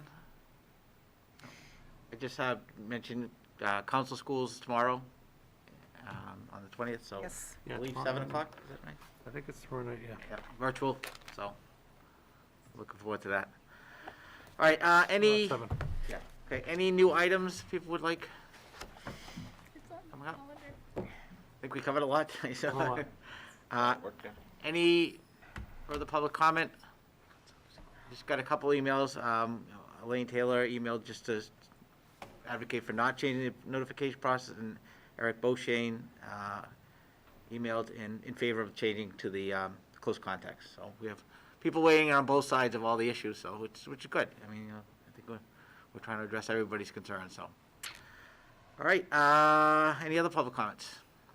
Okay, I will entertain a motion to adjourn then. I move to adjourn. I will second All in favor? Aye. Okay, 5-0. Thank you all. the well-stated motion.